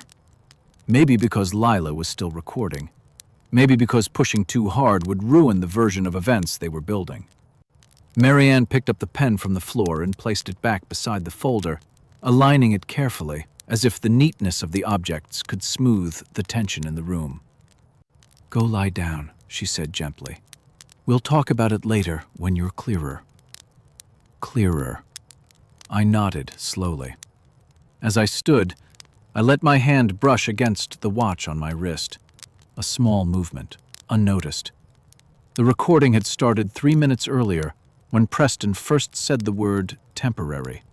It had captured his voice, Marianne's, mine, the phrasing. The implication. The quiet suggestion that I was no longer capable. I turned toward the hallway, feeling their eyes on my back. Lila lowered her phone slightly, satisfied for now. Preston didn't move the folder. He left it where it was, like a promise or a threat, depending on how the day unfolded. Marianne's voice followed me as I reached the doorway. "We're just trying to help you, Walter." I paused. Not long enough to turn around, just long enough to let the sentence settle where it wanted to land. Then I walked out of the kitchen, down the hallway, and back into the guest room that had slowly been turned into a place where I was expected to recover quietly, while other people made decisions about the life I had built. I closed the door behind me. The click was soft, almost polite.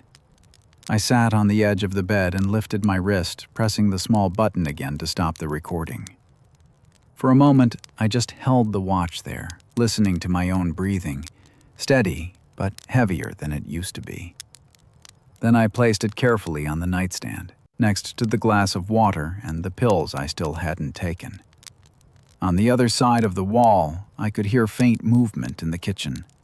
Chairs, voices. A life continuing without waiting for me. I reached under the loose floorboard and pulled out the notebook. Opened to a new page. Breakfast. Preston presented temporary executive authority. Document grants full control. Asset sales, loans, restructuring. Language implies diminished capacity. My pen paused, then moved again. Preston stated, "I am unable to keep up." Marianne encouraged signing. Lila recording interaction. I underlined the last part once. Not hard, just enough. Then I added one more line. Audio recorded. I closed the notebook and slid it back into its place beneath the floor, lowering the board until it fit flush again, like it had never been disturbed. For the first time since the accident, I did not feel like I was waiting for something to happen to me. I felt like I was letting something happen long enough to understand it completely. They thought breakfast had been about a signature. They thought the moment had been about pressure. They thought the camera in Lila's hand had captured proof that I was slipping. What they didn't understand yet was that the kitchen table they had chosen as their stage had always been the place where I learned how to listen carefully, how to wait, and how to remember every word that mattered. And this time, I had made sure it remembered them too.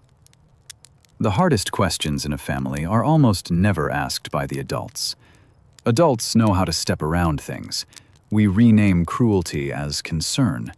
We call abandonment distance. We wrap selfish decisions in soft phrases so they will not bruise our own ears when we say them out loud. Children do not do that. They ask what they see. June asked me on a Tuesday afternoon, while sitting cross-legged on the floor of the guest room with a box of crayons spread open beside her like a little paper garden. "Grandpa," she said without looking up from the page, "why don't you sleep upstairs with Grandma anymore?" The pencil in my hand stopped moving. I had been pretending to read a magazine I did not care about, one of those glossy things Marianne left in the room because she thought it made the space look intentional instead of temporary. The article was about coastal kitchens. I had been staring at the same paragraph for 10 minutes without taking in a single word. June kept coloring. That was the thing about her. She could ask a question that opened a door straight into your chest and still be deciding whether the sun should be yellow or orange. I looked toward the hallway first, not because I expected someone to be there, but because lately I had started checking. A man should not have to check the hallway before answering his granddaughter inside his own home. But that was where we were now. No one. Just the low hum of the dryer somewhere in the mudroom and the faint ticking of the little clock Marianne had placed on the dresser. That clock had never been in any room I used before. It was too cheerful, painted white with tiny blue flowers around the face. The sort of thing chosen by someone trying to make a room look gentle without asking whether the person inside it felt trapped. "Well," I said carefully, "the stairs are a little harder for me right now." June looked up. "But you can still do stairs." I almost smiled. Children notice what adults hope they won't. "I can," I said. "Just slower." She studied me for a second, the way children do when they are comparing your answer to the truth they already have. Then she went back to coloring. "Mommy said Grandma needs quiet." There it was. Not the whole thing, just enough. I folded the magazine and set it beside me. "Did she?" June nodded. "She said you move around too much at night, and Grandma doesn't sleep good." I looked down at my hands. They were resting on my knees. My right one was still for once. The tremor came and went, depending on pain, fatigue, weather, and sometimes emotion, though I did not like admitting that last part, even to myself. I flexed my fingers slowly, feeling the stiffness across the knuckles. "I suppose I do get up sometimes," I said. June frowned, pressing a purple crayon too hard against the paper until it squeaked. "But when Daddy gets up for snacks, Mommy doesn't make him sleep downstairs." That one nearly got me. Not because it was funny, though it was in that painfully honest way children can be. It was because her little mind had already found the unfairness before anyone taught her the language for it. I wanted to tell her the truth. Not all of it. She was too young for all of it. Too young for words like capacity and control. Too young to understand why a grown woman might move her husband into the guest room, not because the stairs were dangerous, but because distance makes it easier to stop seeing someone as a person. So I told her the only truth I could. Sometimes grown-ups make choices that don't feel very kind. She looked at me again. "Did Grandma hurt your feelings?" I swallowed. There are questions that are easy to answer in public because you can perform dignity for strangers. It is much harder when a child asks you in a room that smells faintly of lavender spray and old wood, while your body hurts and your whole life has been quietly moved downstairs. "A little," I said. June nodded solemnly, as if that confirmed something. Then she reached into her crayon box and pulled out red. "I don't like when people hurt feelings," she said. "Neither do I." The guest room had never really been a guest room before the accident. It had been a storage place with better furniture. Marianne kept spare linens in the closet, old photo albums on the top shelf, a box of holiday candles under the bed. When I came home from the hospital, she had transformed it in less than a day. New sheets, a lamp with a soft shade, a small tray for medication, a folded blanket at the foot of the bed. Everything looked thoughtful if you did not notice what was missing. None of my books, none of my old sweatshirts, none of the framed photographs that had lived on my nightstand upstairs for years. The room had been made comfortable enough that I would sound ungrateful if I complained, but bare enough to remind me it did not belong to me.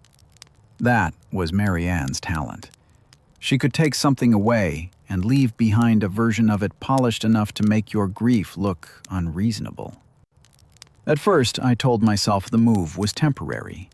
That was the word everyone used.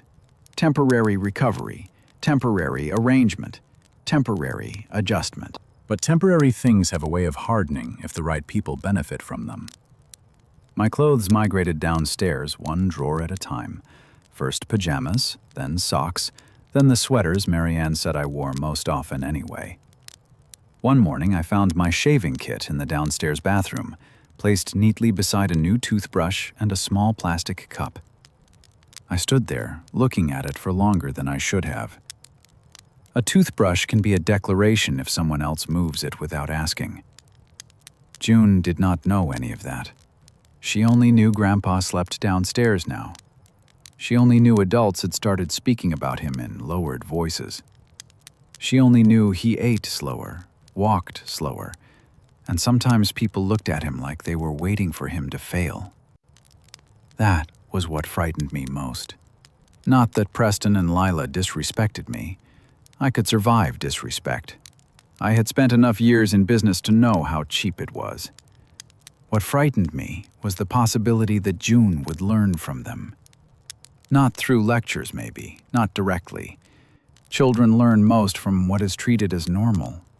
If she watched her father roll his eyes when I asked a question, watched her mother sigh when I reached for a glass, watched Marianne smile while making decisions over my head, then one day she might believe that aging made a person smaller, disposable, useful only if quiet. I could not allow that. June finished coloring and held the paper up.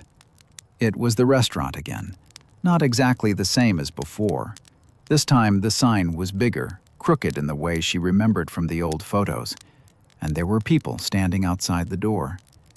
She had drawn me behind the counter, taller than the building itself, holding a stack of pancakes so large it leaned to one side. I laughed softly before I could stop myself. That is a lot of pancakes. She smiled, pleased. Because people are hungry. I guess they are. She crawled up onto the edge of the bed, careful not to bump my bad shoulder. Nobody had told her to be careful that way. She just was. Daddy says you're too old to work, she said, placing the drawing on my lap. But I think people still need pancakes. The room blurred slightly. I looked down quickly, pretending to study the picture so she would not see my face change. The pancakes were uneven circles, brown around the edges, with yellow squares of butter on top. She had drawn syrup as thick lines running down the sides, and my arms were too long, stretching across the whole counter like I could feed everyone at once. I had spent 40 years trying to do exactly that. Feed people, not impress them, not convert them into margins. Feed them. And this child, this small, barefoot, crayon-smudged little girl, understood more about the heart of my life's work than her father ever had. People do still need pancakes, I said. My voice was not as steady as I wanted it to be. June leaned closer, lowering her voice like she was telling me something important. Can you make them again when your arm is better?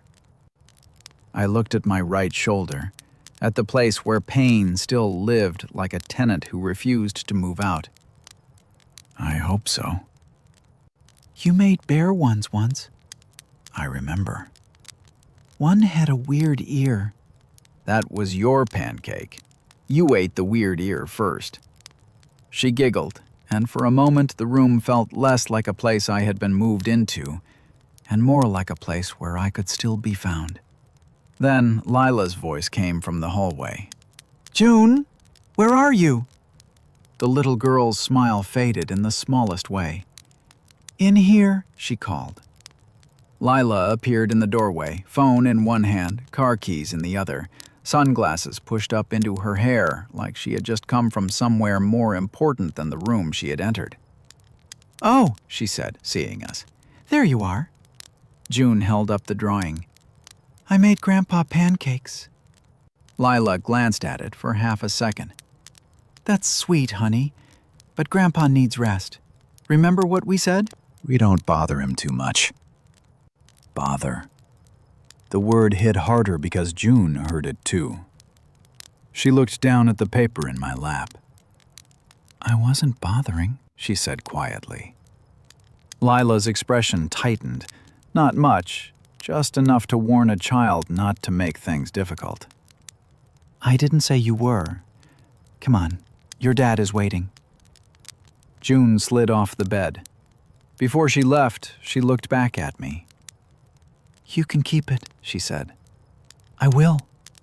She hesitated, then came back and hugged me carefully around the waist. Her hair smelled like strawberry shampoo and crayons. I placed my good hand lightly on the back of her head, and for a second I had to close my eyes. Because there are some kinds of love that make you stronger by reminding you exactly what you are protecting. After Lila took her away, the guest room seemed smaller. The little clock ticked. The dryer stopped. Somewhere upstairs, Marianne laughed at something, bright and brief, as if the house were still capable of being ordinary. I looked at June's drawing for a long time. The version of me she had made was not weak, not confused, not retired into silence. He was standing behind a counter, feeding people, surrounded by a place that still mattered. That was the image she had of me, not the one they were trying to build. I folded the drawing carefully, but not all the way. I did not want to crease my face in the picture, ridiculous as that sounds. I placed it inside the magazine I had not read, then thought better of it and took it back out. No, not there. I stood slowly and went to the closet. The loose floorboard came up with the same small complaint. The notebook was underneath, wrapped in an old cloth bag. I took it out and sat at the desk. For a while, I did not write. I just held the pen. My hand shook a little, not from weakness this time, but from the kind of anger that arrives quietly because it has found something sacred. Then I wrote, "June asked why I sleep in the guest room." I stopped. Added, "Lila said she should not bother me." Another pause. The house creaked. I could hear Preston's voice faintly from somewhere downstairs now, probably near the kitchen, smooth and confident and full of himself. The kind of voice men use when they believe the future has already agreed with them. I looked again at June's drawing. Then I wrote the line that changed the way I understood everything I was doing. Not just for me anymore. For June. The words sat there on the page, simple and heavier than anything I had written before. Until then, part of me had still been thinking like a wounded man, collecting evidence because I had been disrespected, watching them because they were trying to take what I built, waiting because I wanted the truth to have somewhere to land. But June made it larger than that. If I did nothing, she would grow up inside their story. She would learn that old people could be moved downstairs and spoken over if they became inconvenient. She would learn that love meant control if it came in a soft enough voice. She would learn that money gave people the right to rewrite the worth of anyone standing in their way. And one day, if life made her vulnerable, she might accept the same treatment because the adults around her had taught her that was how families worked. I could lose money and rebuild something smaller.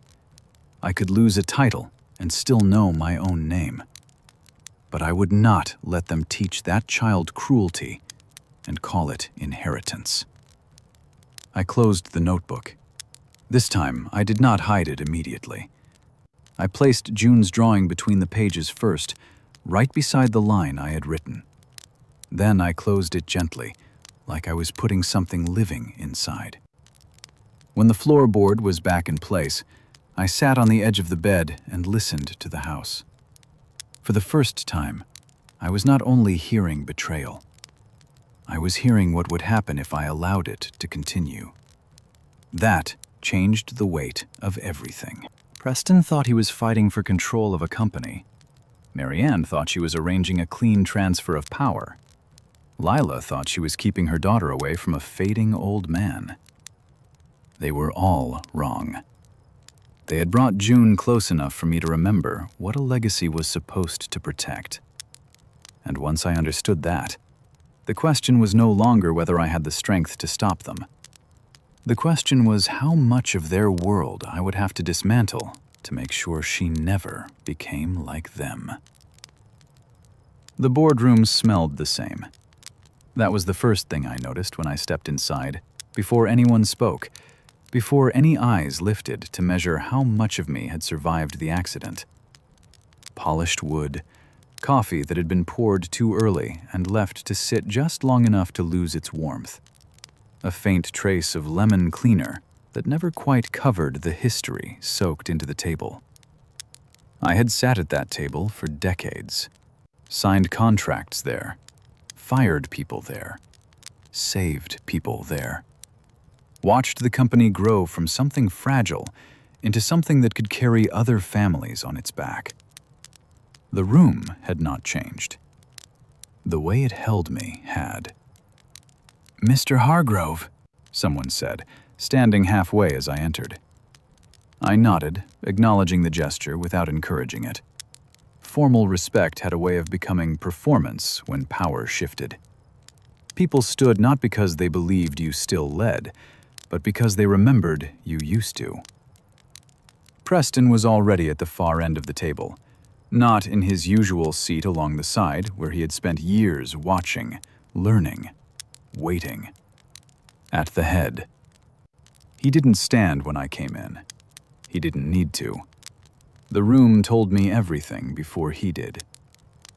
"Dad," he said with a small, practiced smile. "Glad you could make it." Could. Not would. Not should. Could. As if my presence were a courtesy extended to me. I took the seat halfway down the table. Not mine anymore. Not exactly theirs yet either. Something in between. Like the rest of my life had become. Mara was there, 2 seats to my left. She didn't look at me immediately. She kept her eyes on the folder in front of her. But I saw the tension in her shoulders, the way her pen was already in her hand before the meeting had begun. Good. She understood. Other faces filled the table. Some I had known for years. Men who had started as regional managers, women who had come up through operations, people who had built pieces of this company with me. Their eyes moved when I entered, then dropped, then returned in smaller glances, like they were checking if I was still recognizable. They were not the problem. Their silence would be. Caleb Ross stood near the screen at the front of the room, tablet in hand, already connected, already prepared. He gave me a brief nod, polite, distant, the kind of acknowledgement you offer to someone whose position you respect historically, but not operationally. "Let's get started," Preston said, tapping the table lightly with his knuckles. No waiting, no checking if everyone was ready, just movement. "We have a full agenda today, so I'll move quickly." He glanced down at his notes, though I suspected he did not need them. This is a strategic alignment meeting to discuss next phase growth opportunities for Hargrove Table. Strategic, alignment, growth. Words that sounded clean until you noticed what they avoided. No mention of legacy. No mention of people. No mention of the way things had been built. I folded my hands on the table, steady, neutral, listening. We've reached a point where internal scaling alone is no longer sufficient, Preston continued. To remain competitive, we need external capital, operational restructuring, and a more aggressive expansion model. Caleb tapped his tablet, and the screen behind him lit up. Graphs, projections. Numbers rising in smooth, convincing lines. Over the past 5 years, Caleb said, stepping into his role with practiced ease, the brand has plateaued in terms of high-margin growth. While revenue remains stable, profitability is constrained by legacy cost structures and inefficient resource allocation. Legacy. That was how they said my name now without saying it. I watched the slide change. Operating costs, staff retention curves, comparisons to competitors who had cut deeper, moved faster, cared less. We're proposing a partial equity sale, Preston said, taking over again. 30% stake to a private investment group with experience in scaling mid-market food brands into national franchises. There it was, 30%. Not a partnership, not support. A door opened to people who had never stood in our kitchens, never known our staff, never understood why some decisions should cost more because they mattered more. And in return, one of the older board members asked quietly. Preston didn't hesitate. Capital infusion, operational expertise, and access to expansion channels we currently don't have. And control? The same man asked. Preston smiled slightly. Shared governance. Standard for deals of this nature. Standard. Another word that made something sharp feel inevitable. I looked around the table. Some faces were blank, calculating. Some were uneasy. Mara still hadn't looked at me, but her pen had started moving. Good. Before we open the floor, Preston said, Caleb will walk us through some internal considerations that make this transition not only beneficial, but necessary. Caleb nodded and switched slides. This one didn't have graphs.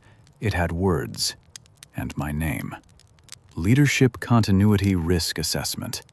The phrase sat there, clean and clinical, like a diagnosis made by someone who had never touched the patient. Caleb spoke carefully, each word placed with intention. As you all know, Mr. Hargrove has been recovering from a significant medical event.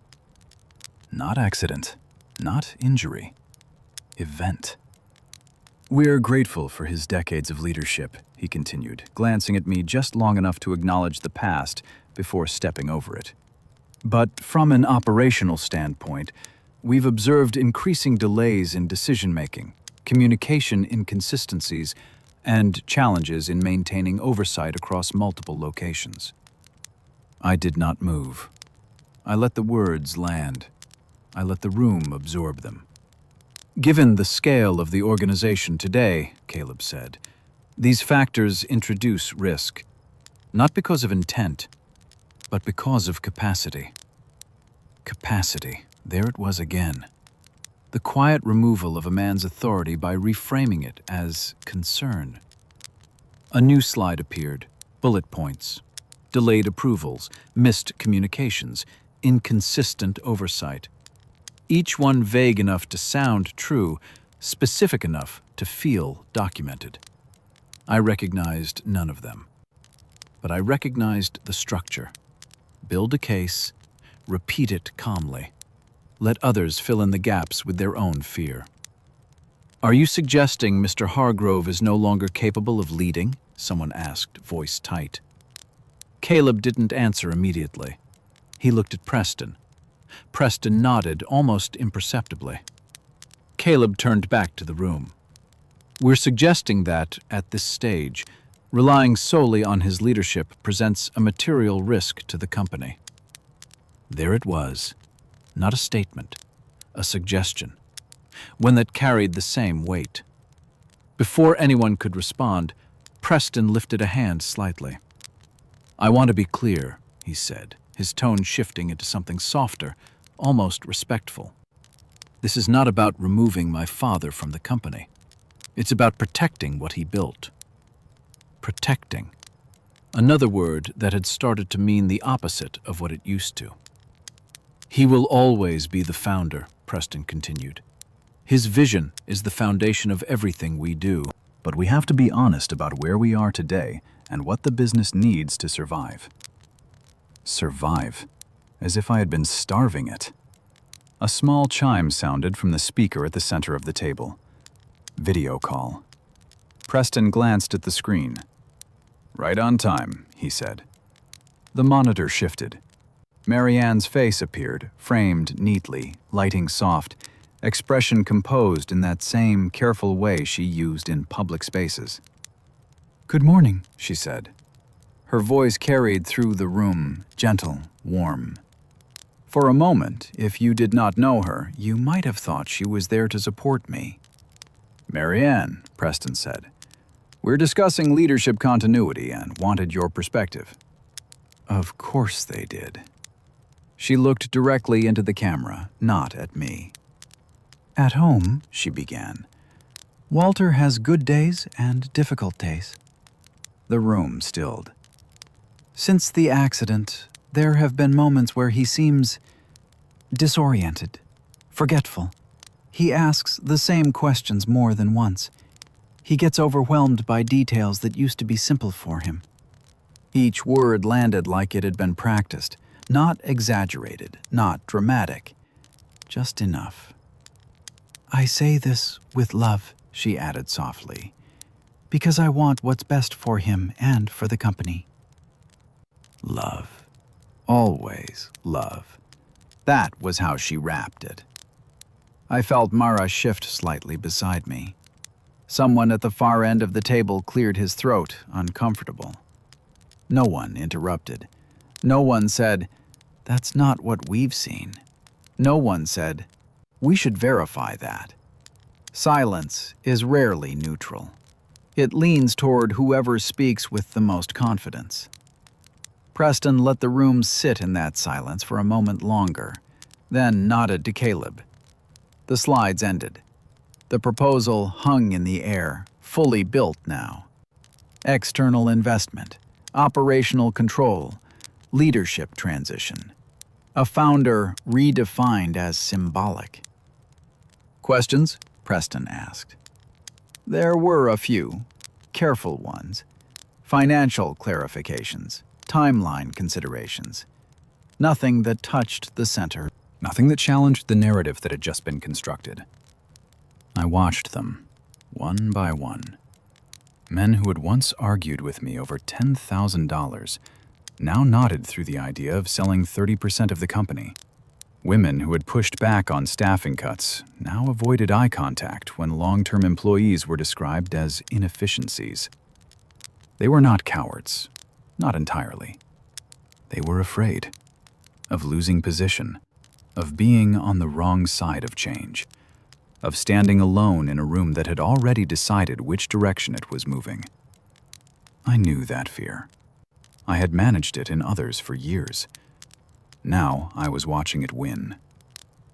When the questions slowed, Preston looked down the table.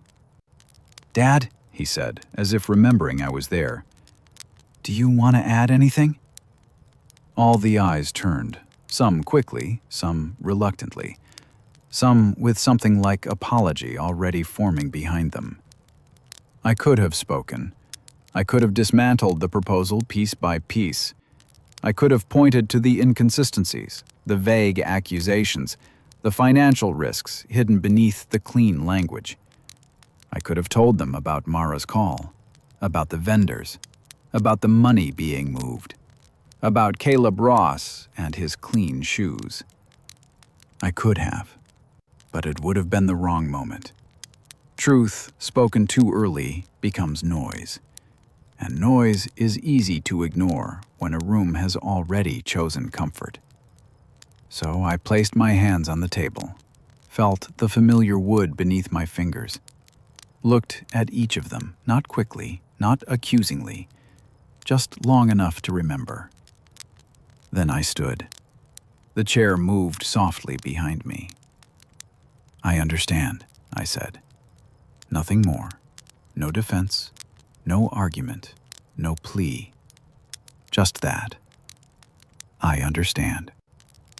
The room didn't know what to do with it. Preston's expression flickered just for a second. Confusion, maybe even a hint of relief. Because men who expect a fight don't always know how to respond to acceptance. I turned toward the door, Walked the length of the room slowly, not because I needed to, but because leaving deserves the same attention as arriving. As I passed Mara, she didn't look up, but her pen moved faster. Good. At the door, I paused for half a second, not to speak, just to take in the room one last time. The table, the screen, the faces. Then I stepped out into the hallway and closed the door behind me. The click sounded final. Outside, the building felt the same as it always had. Staff moving, phones ringing. The quiet rhythm of a place that still believed in its own purpose. I walked past the reception desk without stopping, nodded to a young man I didn't recognize, stepped into the elevator. When the doors closed, I let my shoulders drop for the first time since the meeting began. My watch was warm against my wrist.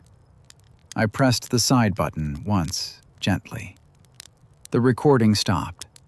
43 minutes. Voices, statements, implications. Everything they had said when they believed it was safe. When I reached the ground floor, I didn't leave the building immediately. I stepped into a small side office instead, one that used to belong to an operations manager who had retired 2 years ago. The desk was still there. The chair still leaned slightly to the left the way it always had. I sat, took out the notebook, opened to a clean page. My hand moved, steady enough. Board meeting. Proposal. Sell 30% to external fund. Caleb presented capacity risk. Marianne confirmed disorientation via video call. I paused, listened to the faint hum of the building around me. Then I wrote the part that mattered most. I added names, one by one, not with anger, with precision. People remember who spoke. They should also remember who didn't. At the bottom of the page, I wrote one final line. Audio recorded. I closed the notebook slowly. Sat there for a moment longer, letting the weight of what had just happened settle into something I could carry. They believed they had removed me, reduced me to a title, turned me into a story they could manage. They believed the room had agreed with them, and, in a way, it had. But rooms change, power shifts, and silence, once documented, becomes something else entirely. They had taken their moment. They had said what they needed to say. They had shown me exactly how far they were willing to go. Now I knew where to begin. Eli Brooks did not invite people to his office unless something had already crossed a line. That was how I had come to understand him over the years, not from the cases he won, but from the way he chose when to speak. Eli was not a man who reacted quickly. He observed, he waited, and when he finally called, it usually meant the situation had moved beyond speculation into something that could be named. He asked me to come in late afternoon, not during regular hours. "Quieter," he said over the phone. "And I don't want this conversation overheard." That alone told me enough to put on a clean shirt. even though my hands still felt stiff from the cold that had settled into my joints since the accident. His office sat on the third floor of an older brick building downtown, one of those places that had not been renovated enough to feel modern, but had been maintained just enough to feel intentional. The hallway smelled faintly of paper and something like old coffee, the kind that never fully leaves a place where people sit and read for a living. Eli opened the door before I knocked.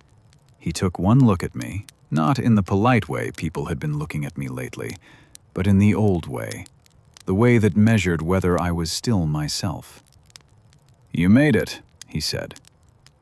"I always do," I replied, and for a moment, something like recognition passed between us. He didn't offer small talk. He led me inside, closed the door behind me, and walked past his desk toward a smaller sitting area by the window. There were 2 chairs there and a low table with a stack of folders that did not belong to decoration. "Sit," he said, not unkindly. I lowered myself into the chair, careful with my left side. The pain was less sharp now than it had been weeks ago, but it still lived there, quiet, waiting for me to forget about it. Eli remained standing for a moment, looking down at the folders as if deciding where to begin. "I've been reviewing the accident," he said finally. The word landed differently this time, not because of how he said it, but because of everything that had happened since. "I didn't ask you to," I said. "I know," he replied. "That's why I did." He sat across from me, picked up the top folder, and opened it with a care that suggested the contents mattered. "At first, it was routine," he continued. "Insurance reports, police documentation, standard follow-ups. But there were inconsistencies." He slid a photograph across the table. The intersection. I recognized it immediately. The angle, the faded lines on the road, the storefront on the corner that had closed years ago but never been replaced. "That's where it happened," I said. Eli nodded. "The official report says the truck driver failed to stop at the light." "That's what they told me." He tapped the edge of the photograph lightly. "And maybe that's true. But what concerns me is everything around that statement." He reached for another document. "The driver, name listed here, left the state 3 days after the accident." "Left," I repeated. "Disappeared is more accurate," Eli said. "No forwarding address, no updated employment records, no contact with the trucking company that supposedly employed him." I felt something shift in my chest. Not pain exactly, but a tightening, like a muscle preparing for something it did not yet understand. "People leave," I said, though the words felt thin even as I said them. "They do," Eli agreed. "But they don't usually leave like this after being involved in a serious accident that nearly killed someone." He turned the page. "The trucking company filed an initial report with their insurance carrier within 24 hours. Standard procedure. But 3 days later, they submitted an amended report." "What changed?" Eli looked at me directly. "Details," he said. "Small ones. The kind that seem insignificant individually, but collectively shift responsibility just enough to muddy the timeline." He let that sit for a moment before continuing. "And then there's this." He reached for a thin envelope and pulled out a printed image. Traffic camera footage. Or what should have been. The screen showed a timestamp, a blurred stretch of road, and then nothing. A gap. "The camera covering that intersection experienced a data loss event during the exact window of your accident," Eli said.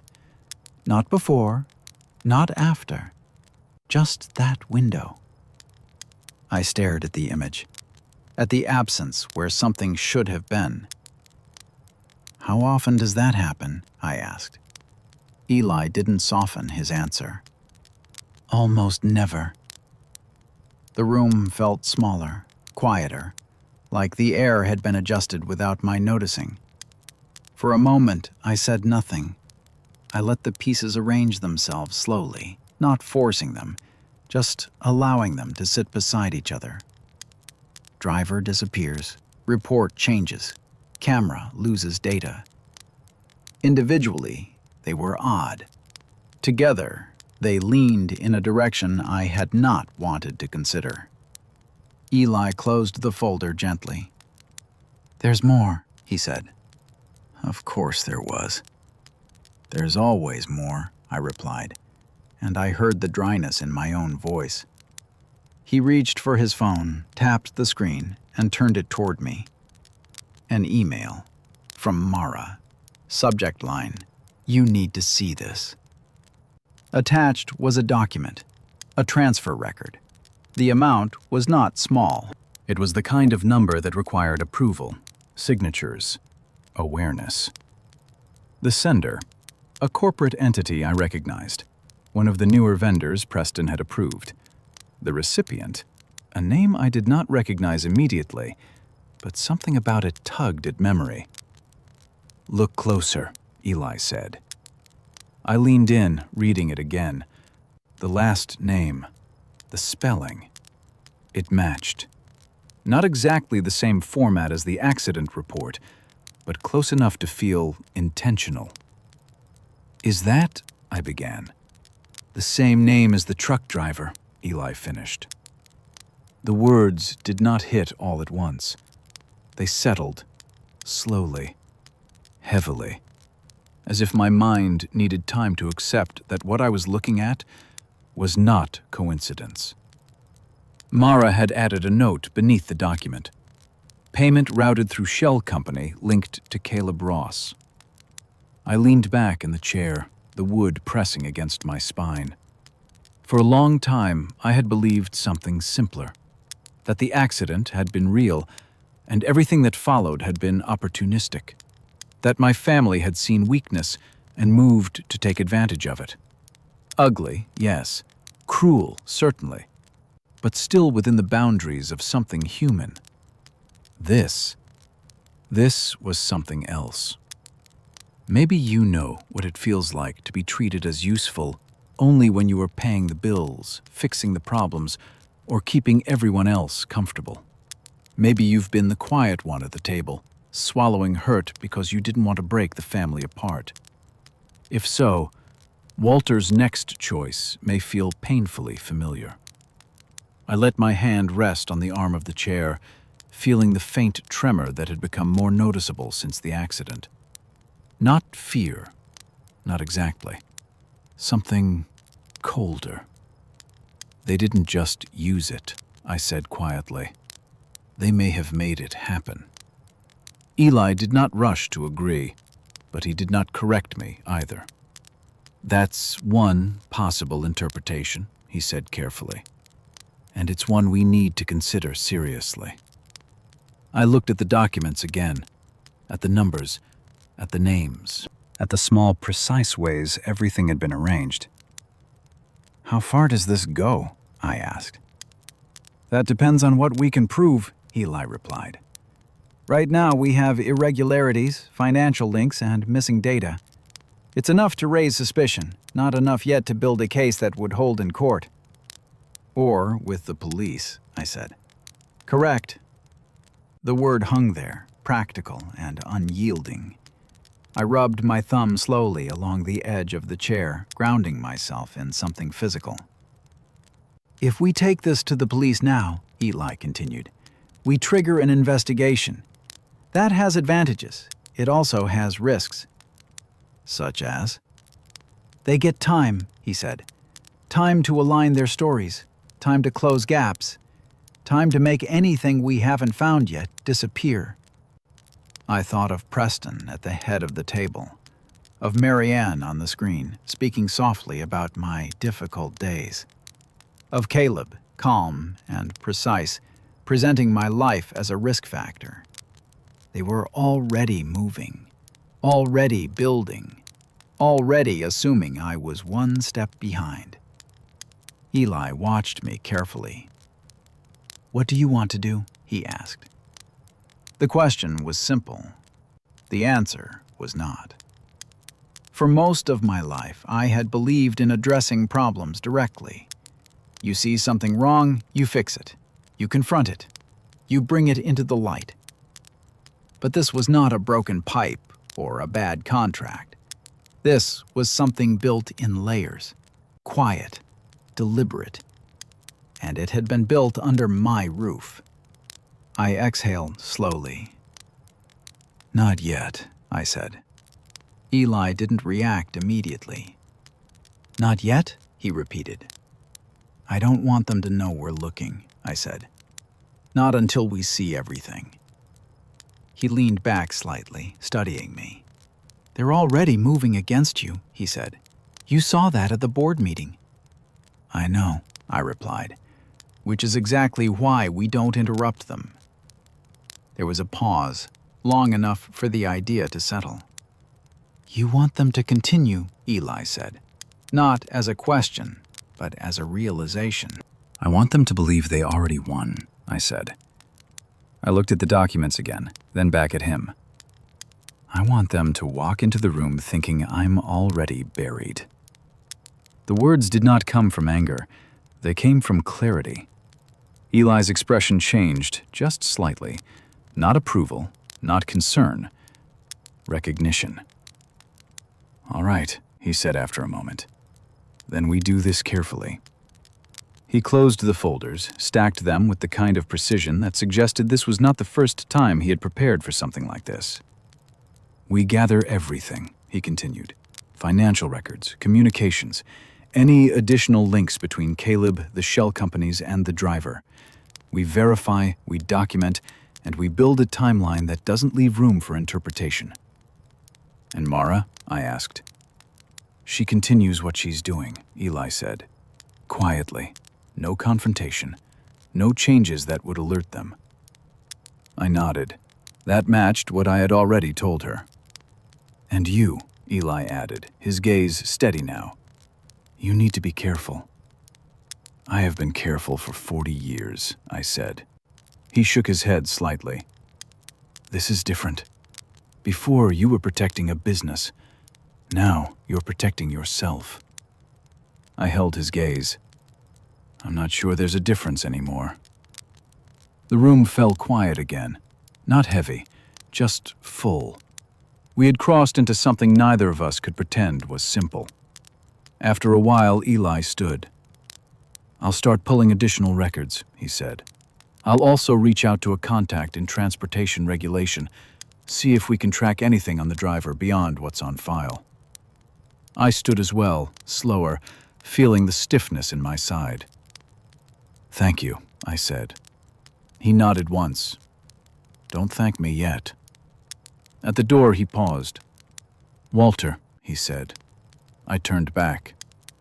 "If this is what it looks like," he added, "you need to be ready for what that means." I considered that, the weight of it, the shape of a truth that did not soften just because you wished it would.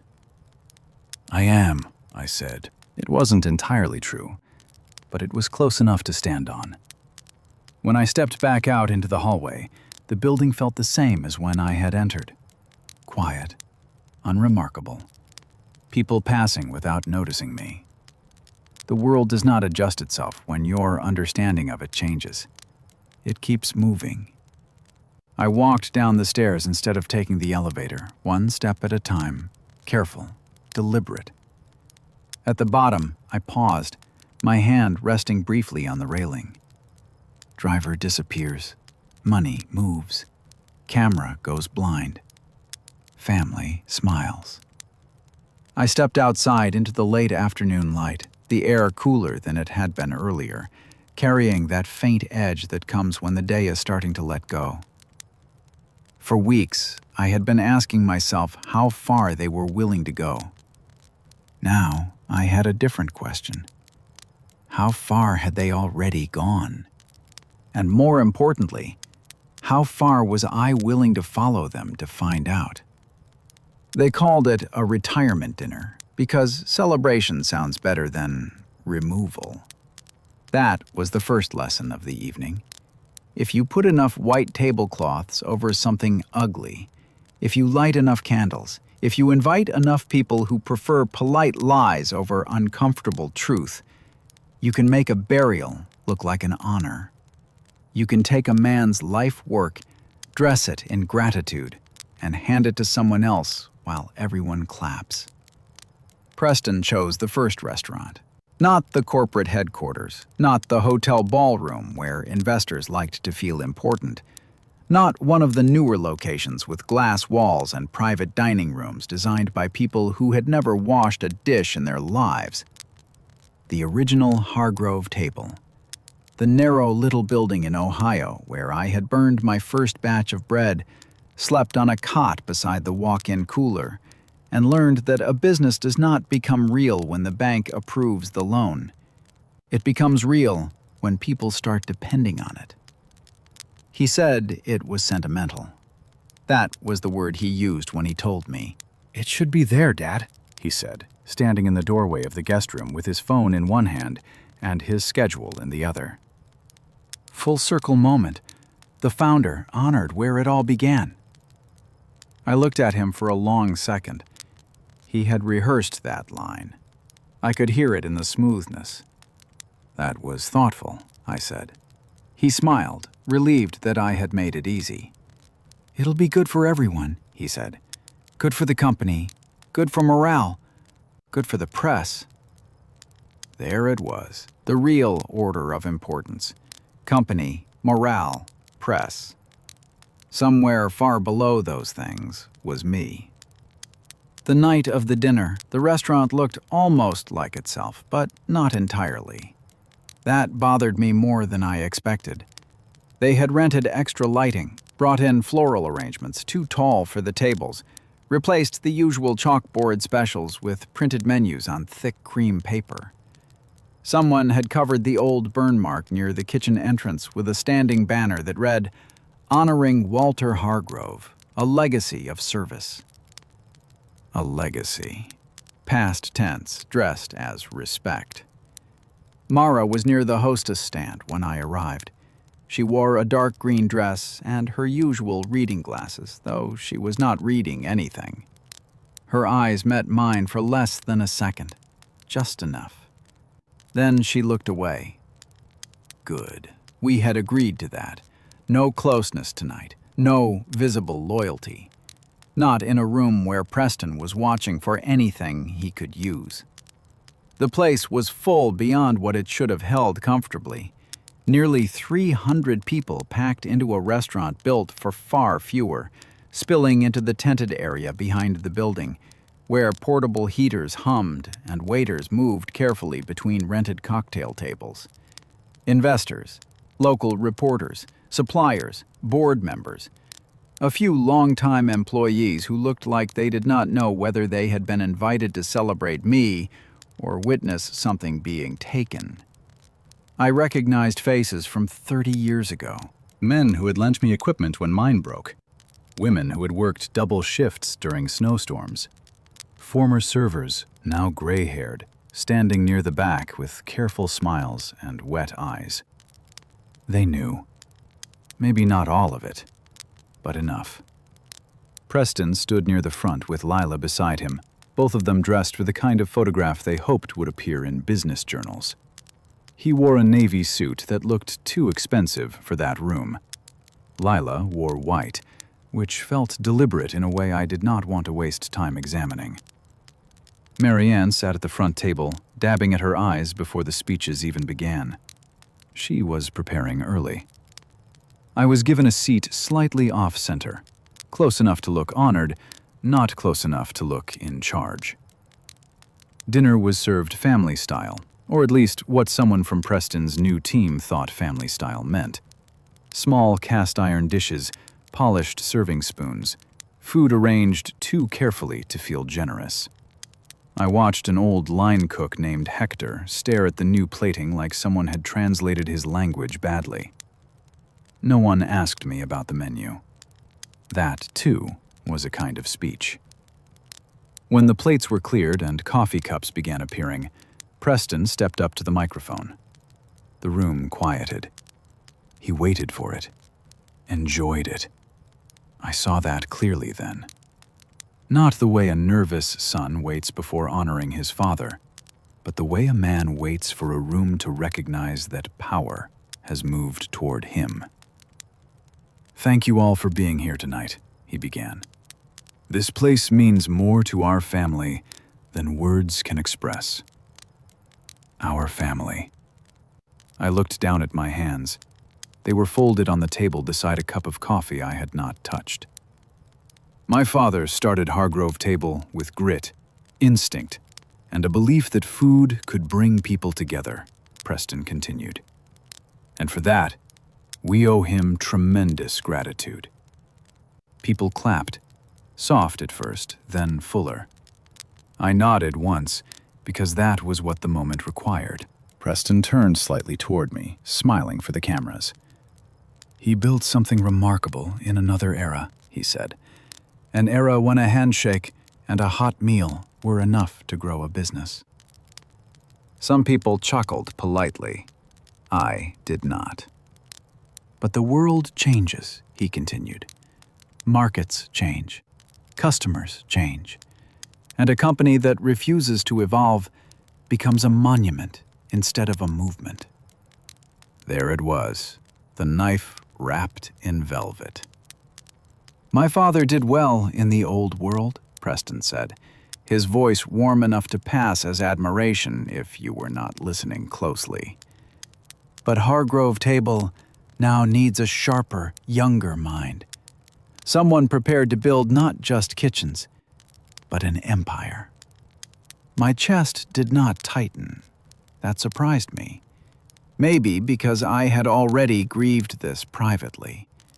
Maybe because once you hear enough betrayal in quiet rooms, public betrayal simply confirms the paperwork. Preston lifted his glass. "My father built the first kitchen," he said, turning toward the room as if offering them a line they could repeat. "I will build the empire." The applause came after a small hesitation.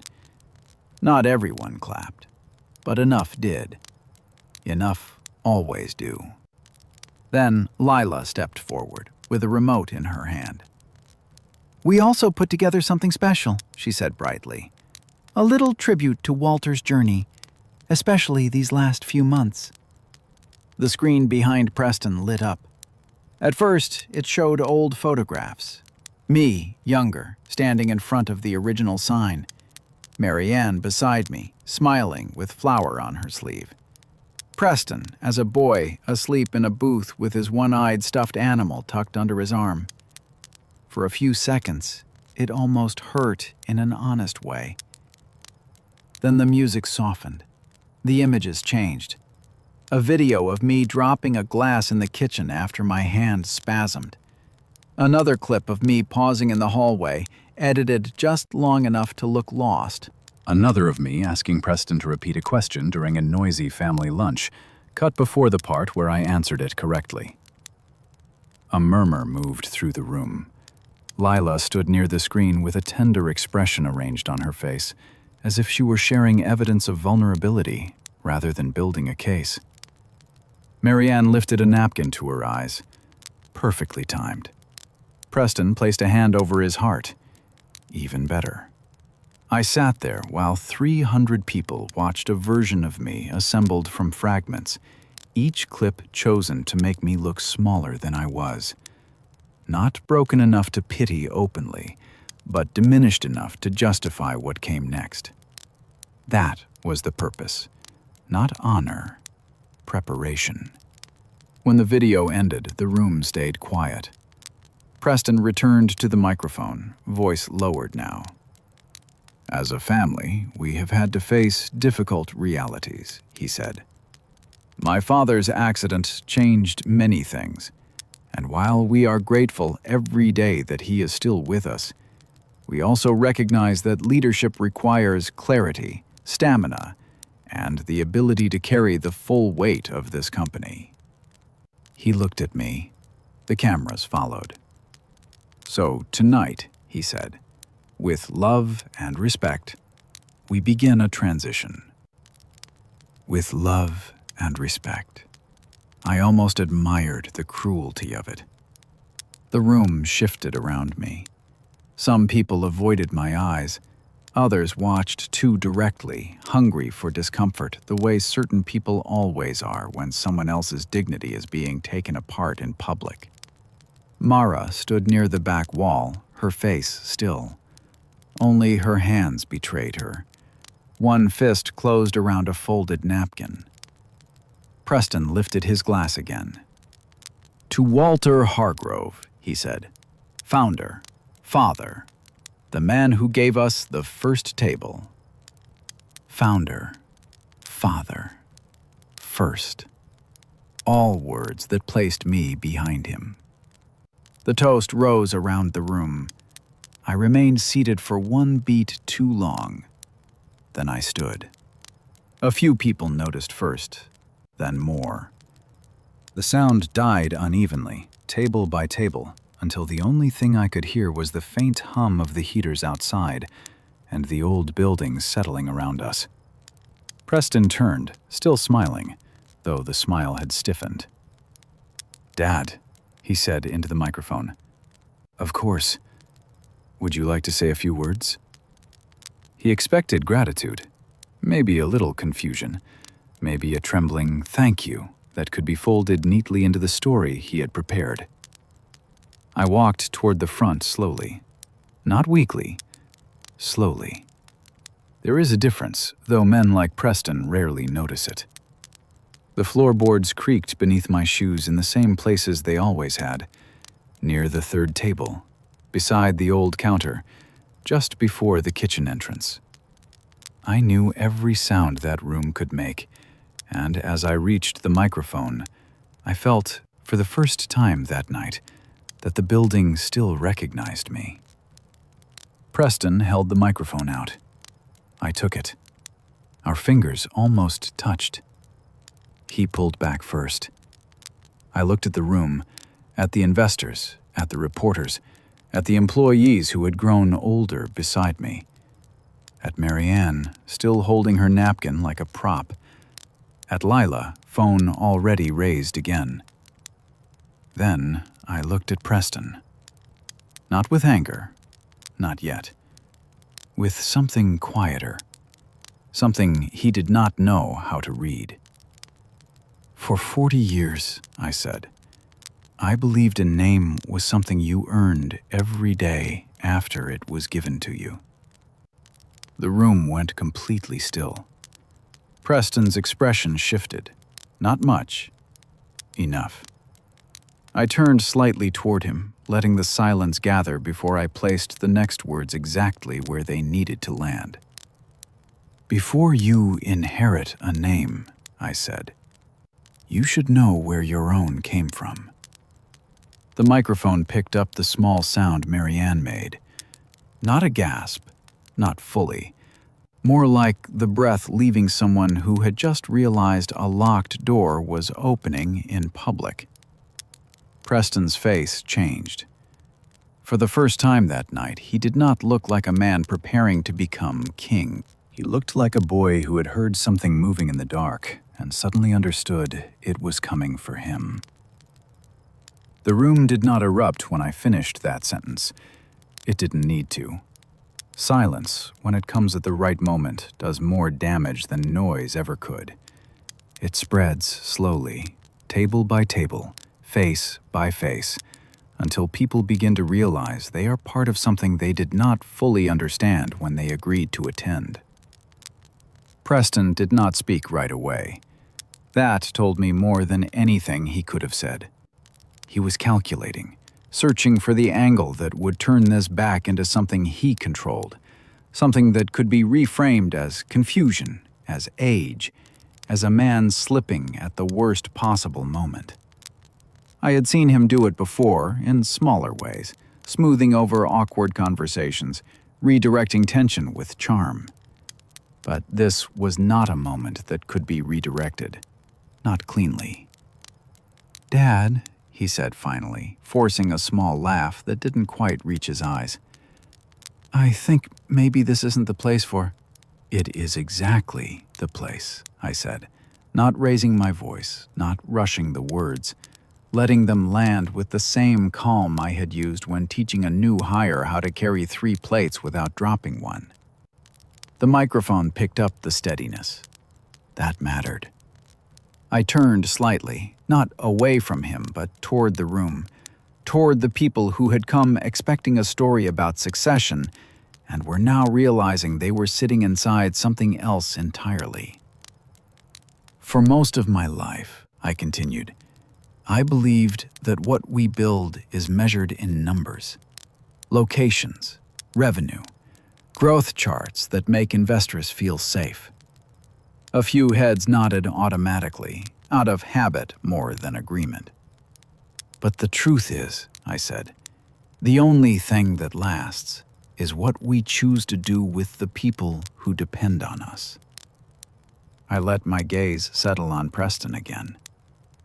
And the people we choose to become when they trust us. His jaw tightened. Walter, Marianne said softly from her seat, her voice carrying just enough to sound concerned rather than afraid. Maybe we should talk about this privately. I looked at her. 40 years of shared rooms, shared decisions, shared quiet evenings after long days, and I could see, clearer than I ever had, the space she had created between us long before the accident. This has been private for long enough, I said. Her hand stilled against the napkin. I turned back to the microphone. When Preston came into our home, he was 3 years old, I said. The words did not rush. They did not tremble. They moved the way truth moves when it has waited too long to be spoken. There was a shift in the room, not loud, but immediate.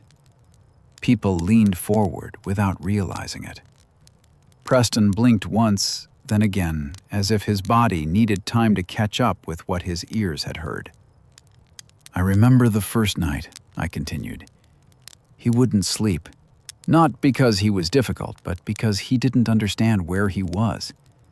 New house, new bed, new people using words like family as if they meant something he could trust. My hand rested lightly against the edge of the podium, grounding myself not in anger, but in memory. He held on to a blanket that wasn't his size anymore, I said. Kept pulling it up to his chin like if he let go, something else would disappear too. A woman near the front covered her mouth. The room was no longer neutral. It was listening. We brought him in because he needed a home, I said. Because someone in our family couldn't give him one. And from that day forward, we made a choice. I looked at Preston. A real one. He shook his head slightly, almost imperceptibly. Don't, he said under his breath, though the microphone still caught it. I didn't stop. We gave him our name, I said. We gave him stability. We gave him everything we could build with our hands and everything we could protect with our decisions. My voice softened, not for effect, but because it was the only honest way to say the next part. And we loved him as our own. That was the truth that mattered, not the paperwork, not the blood. That. I reached into my jacket slowly, deliberately, and for a brief moment I could feel every eye in the room tracking the movement. Not because of what I was doing, because of what they sensed was coming. The envelope was simple, blue, worn at the edges in the way things become when they have been kept for years, not used, just held on to for a moment that may never come. Until it does. I placed it on the podium, opened it, removed the copies. Paper has a sound when it moves under quiet, a soft, dry shift that feels louder than it should because of what it carries. These are copies, I said, holding them lightly, not like a weapon, but like something that deserved care. The originals are secure. I didn't wave them, I didn't thrust them forward. I simply let them be seen. Adoption records, I said. Filed when Preston was 3 years old. Legal. Complete. Signed by both of us. The word both hung there. Marianne closed her eyes for a second too long.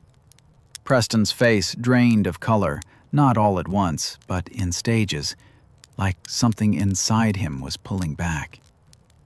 "This is insane," he said, louder now, stepping forward. This is you trying to, what, embarrass me? Destroy me in front of everyone?"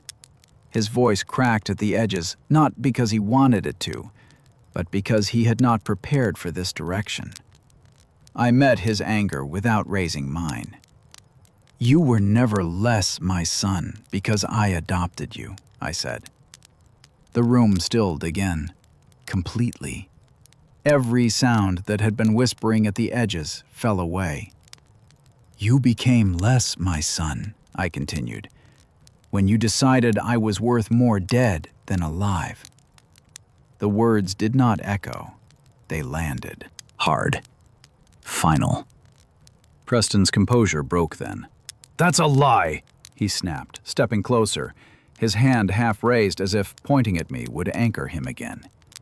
"You don't get to stand there and invent stories because you can't accept that you're not in control anymore." "I'm not inventing anything," I said quietly. Lila's phone was still raised, but her hand was no longer steady.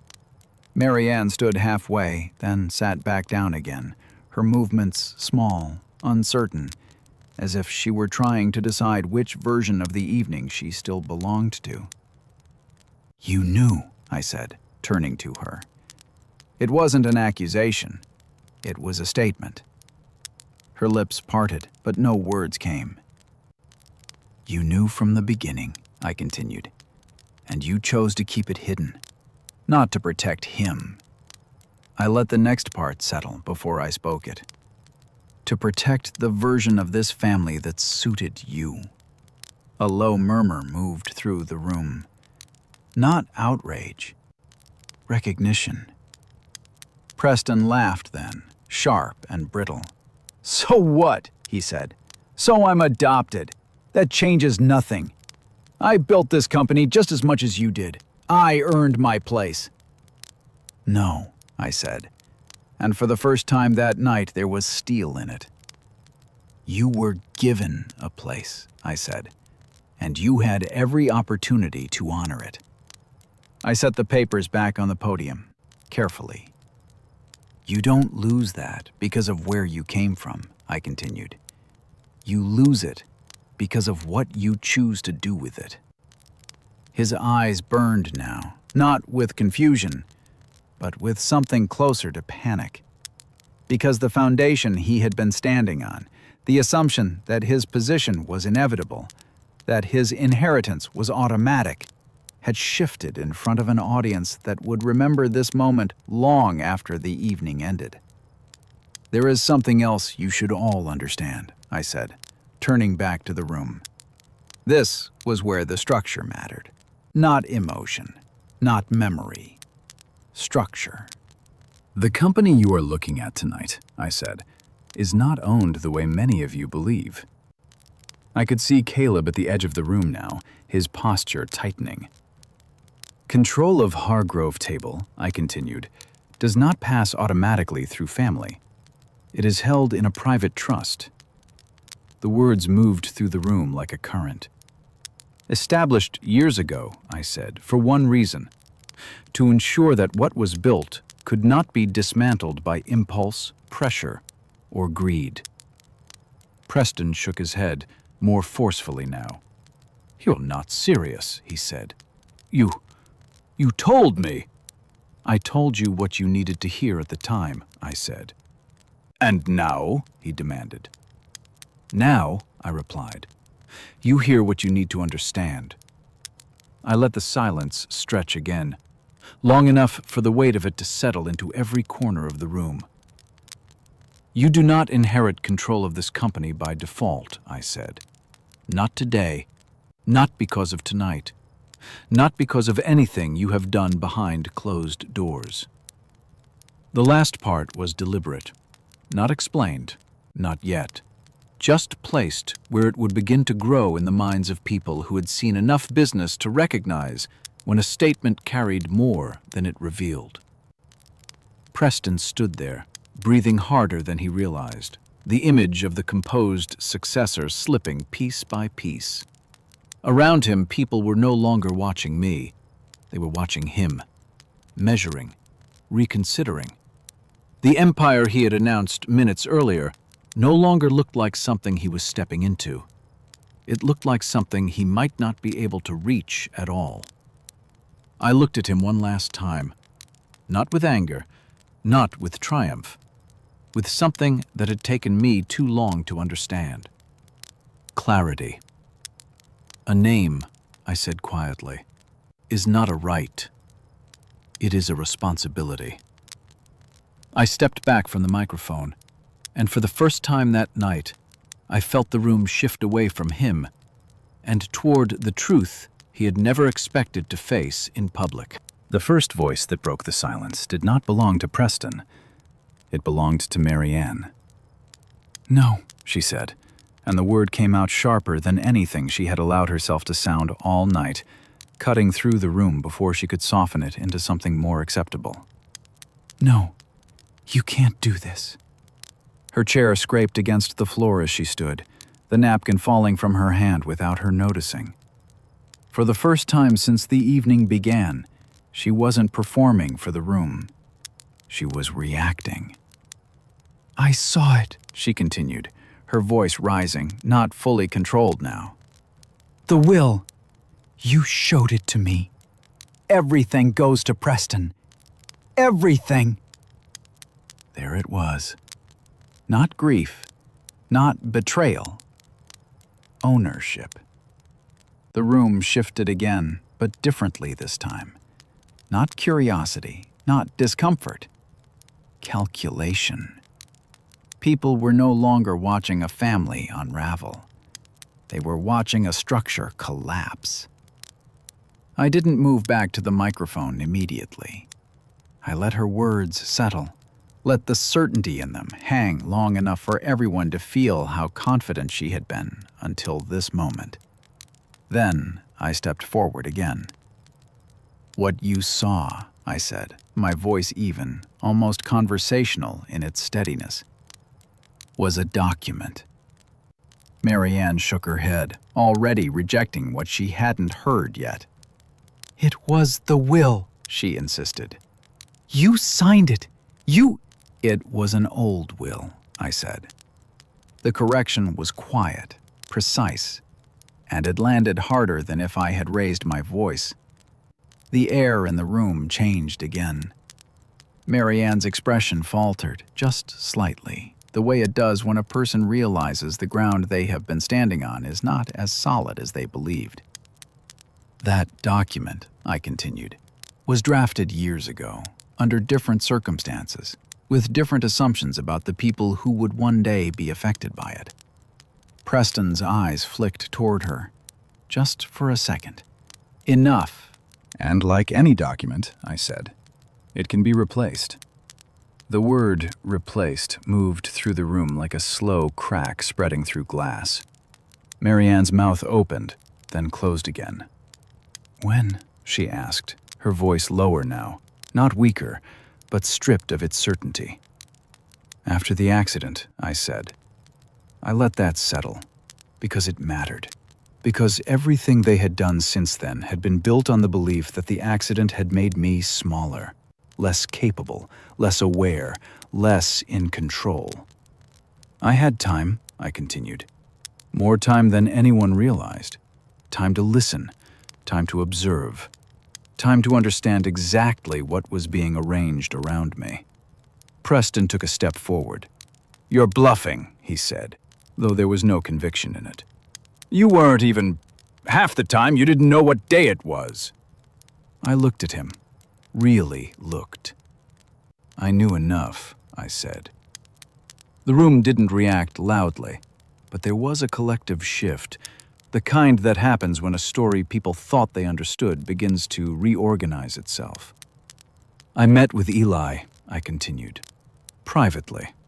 More than once. As if summoned by the mention of his name, the door at the back of the room opened. Eli Brooks did not enter dramatically. He didn't need to. He walked in the same way he always did, measured, unhurried, carrying a leather folder that looked like it belonged to a man who did not waste movement on unnecessary gestures. A few people turned, then more. Recognition spread quickly among the kind of guests who understood what it meant when a lawyer like Eli appeared in a room like this. He nodded once in my direction. That was all. Preston's posture changed, not visibly to most, but I saw it. A tightening, a recalculation. Eli moved to the side of the room, not taking the stage, not interrupting, just present enough to make it clear that what was being said now was not speculation. It was documented. The structure of ownership has changed, I said, returning to the room. Not recently, not in reaction to tonight. It was changed deliberately, with full legal process weeks ago. Marianne sat down slowly, not because she wanted to, because her legs no longer seemed certain of what to do. The company, I continued, is no longer positioned to be transferred as a private inheritance. A low murmur rippled outward, not loud, but undeniable. It has been placed into a trust, I said, one designed to protect what was built from being stripped for short-term gain. Preston let out a breath that almost sounded like a laugh. "You think you can just... what? Take it away from me?" he said. "From us?" I didn't respond immediately. Instead, I nodded once toward Eli. He stepped forward then, opening the folder with the same careful precision I had seen in his office. "There is documentation," Eli said, his voice calm, professional, cutting through the emotional charge in the room like something designed to survive it. "Filed, notarized, and in effect as of the date indicated." He placed several copies on the nearest table. People leaned in, not out of politeness, out of instinct. "The trust allocates operational continuity of Hargrove Table," Eli continued, "with provisions prioritizing employee retention, long-term sustainability, and a designated education fund for children from low-income working families." That last part landed differently, not as a tactic, as something that reframed the entire conversation. "This is absurd," Preston said, louder now. "You're giving it away? After everything I've done." "What you have done," I said, "is part of why this exists." He stopped. Not because he agreed, because he didn't know where to push next. Eli turned a page. "There are also conditional distributions," he said. "Preston Hargrove is listed as a potential beneficiary of a limited personal allocation, contingent upon verification that he is not engaged in fraudulent or unlawful activity related to company operations." The word contingent hung there like a weight. Preston's eyes flicked, quick, almost involuntary, toward Caleb. That was enough. For me, for Eli, for anyone in the room who knew how to read that kind of movement. "And Marianne Hargrove," Eli continued, without raising his voice, "is removed from any administrative or decision-making authority within the trust structure due to documented attempts to establish legal incapacity of the grantor under questionable circumstances." The phrasing was careful, professional, but the meaning was clear. Marianne closed her eyes again, this time not as performance, but as something closer to realization. "This is a setup," Preston said, but now the words were thinner, less certain, as if he were trying them on rather than believing them. "You've been planning this, watching us, recording." "Yes," I said. I didn't soften it. I didn't deny it. "I have." The room held its breath. Because I needed to know how far you were willing to go, I continued. And now I do. Eli reached into the folder again. One more thing, he said. He placed a small device on the table, not large, not dramatic, just present. A recording, he said, from a private breakfast meeting. Voices have been verified. Context has been preserved. Preston's face changed. Not anger, not even denial. Recognition. Another document followed, then another. Transaction summaries, names, dates, connections that, taken alone, might have been explained away, but together formed something that did not bend easily under pressure.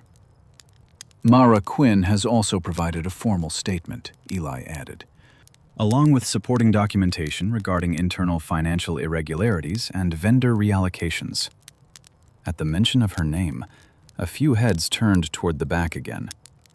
Mara did not move. She didn't need to. Her presence was already part of the structure now. Preston looked around the room, and for the first time since the evening began, he did not look like a man being challenged. He looked like a man being seen. Fully. Without the version of himself he had curated. "This isn't over," he said. But the words didn't carry the same force they had earlier. "No," I said. "They rarely are." I stepped away from the microphone then, not because I had nothing left to say, but because what needed to be understood had already been placed where it could not be taken back. Around us, the room had changed completely. The people who had come to witness a transition were now witnessing something else entirely.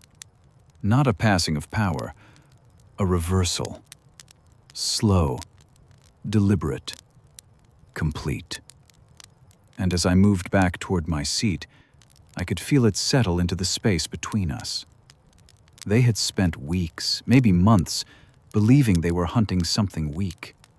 And only now were they beginning to understand they had been walking, carefully, confidently, into a trap that had been closing around them the entire time. There is a particular kind of quiet that comes just before authority enters a room. It is not the same silence that follows a speech, or the kind that lingers after something uncomfortable has been said. This one is sharper. It carries a sense of interruption, as if the room itself has realized it no longer belongs entirely to the people inside it. I felt it before I saw them. A shift near the entrance. A hesitation in the movement of servers who had been trained to keep going no matter what. The subtle way conversations that had already been reduced to whispers stopped altogether. Then the doors opened. Not dramatically, just enough. 2 uniformed officers stepped in first, followed by a man in a dark suit who did not look around to understand the room, but to confirm it matched what he had been told. Behind them, another pair, one carrying a slim case, the other scanning faces with a focus that did not belong to celebration. No one announced them. They didn't need to be announced. Authority, when it arrives with purpose, does not ask for attention. It takes it. For a moment, no one moved. Then Eli spoke quietly from where he stood. "They're right on time," he said. That was all. Preston turned toward the entrance, his expression caught between irritation and disbelief, as if he were trying to decide whether this was a disruption he could control or something that had already moved beyond him. "This is a private event," he said, his voice carrying just enough to reach them. "If you have business here, you can schedule it through—" The man in the suit stepped forward. "We do have business here," he said evenly, "and it cannot be scheduled later." He didn't raise his voice. He didn't need to. He walked directly past the first row of tables, past the investors who instinctively shifted their chairs to give him space, past the cameras that had begun to lift again, now for a different reason. He stopped near Caleb Ross. For a second, Caleb didn't react. Then he did. Not outwardly, but I saw it. The tightening of his shoulders, the slight delay before he turned his head, the calculation that flickered across his face and then disappeared too quickly to be controlled. "Mr. Ross," the man said, removing a folded document from his case. "We have a warrant for your arrest on charges including financial fraud, money laundering, and falsification of corporate records." The words did not echo. They didn't need to. They landed with the weight of structure behind them. The officers stepped forward then, not aggressively, not dramatically, just with the kind of practiced certainty that comes from having done this enough times to know that the moment itself carries more force than any raised voice ever could. Caleb looked toward Preston. Just once. That was all it took. Whatever understanding passed between them did not save him. "I think there's been a misunderstanding," Caleb said, his voice controlled, almost calm, as if he could still negotiate the shape of what was happening. "There isn't," the officer replied. The click of the cuffs was not loud, but in that room it might as well have been. A few people gasped. Most didn't. Most simply watched. Because this was no longer about shock. It was about confirmation. Caleb was led away without resistance, his composure holding just long enough to maintain the illusion that he had not already lost everything that mattered. The room shifted again, not toward chaos, toward clarity. Preston stepped forward then, faster now, his control slipping in small, visible ways. "This is ridiculous," he said. "You can't just walk in here and—" "We can," the man in the suit said calmly, turning his attention to him now. "And we are." He reached into his case again. "Mr. Preston Hargrove," he said, "we are requesting that you surrender any company-issued devices in your possession and step away from all executive functions effective immediately, pending investigation." The words were precise, legal, unavoidable. "You don't have that authority," Preston snapped, but the edge in his voice was no longer sharp. It wavered. "We do," the man replied, "and you've been notified." For a second, Preston didn't move. He looked around the room, searching for something. Support, outrage, someone willing to stand up and say this had gone too far. What he found instead were eyes, watching, measuring, re-evaluating. The same people who had applauded him minutes ago were no longer certain what they had applauded. "Give them your phone," Eli said quietly, not from the stage, not as a command, but as a fact that had already been decided. Preston's hand tightened around the device. Then, slowly, reluctantly, he let it go. The officer took it without comment. Behind him, another investigator spoke with Marianne, not loudly, but firmly. She tried to maintain her composure, her posture still attempting that careful balance between dignity and control, but her hands betrayed her now, fingers tightening and releasing against the edge of the table. "You are not under arrest at this time," the investigator said. "But you are being formally notified of an investigation into attempted legal manipulation regarding capacity and control of assets." The phrasing was clinical, but the meaning was not. Her face changed. Not dramatically, just enough. The mask she had worn all evening didn't shatter. It slipped. And once it slipped, it did not sit the same way again. Around us, the room had fully transformed. The investors were no longer guests. They were witnesses. The reporters were no longer observers. They were documenting. And the employees, those who had stood quietly at the edges of the room, uncertain where they belonged in all of this, had begun to shift closer together, toward Mara. I saw Hector there, and 2 of the servers who had been with us since the second location opened, and a dishwasher whose name most people in that room had never learned. They stood together, not celebrating, not cheering, just present in a way that felt heavier than anything louder would have. Mara's eyes met mine again. This time, she didn't look away. There were tears there, not dramatic, not performative, just quiet recognition of something that had almost been lost. Preston turned back to me then. Whatever structure had held him together earlier had loosened completely. "This was you," he said, his voice lower now, not for the room but for me. "You set this up." "I paid attention," I said. "That's not the same thing. It is when no one else is." He shook his head, a small disbelieving motion.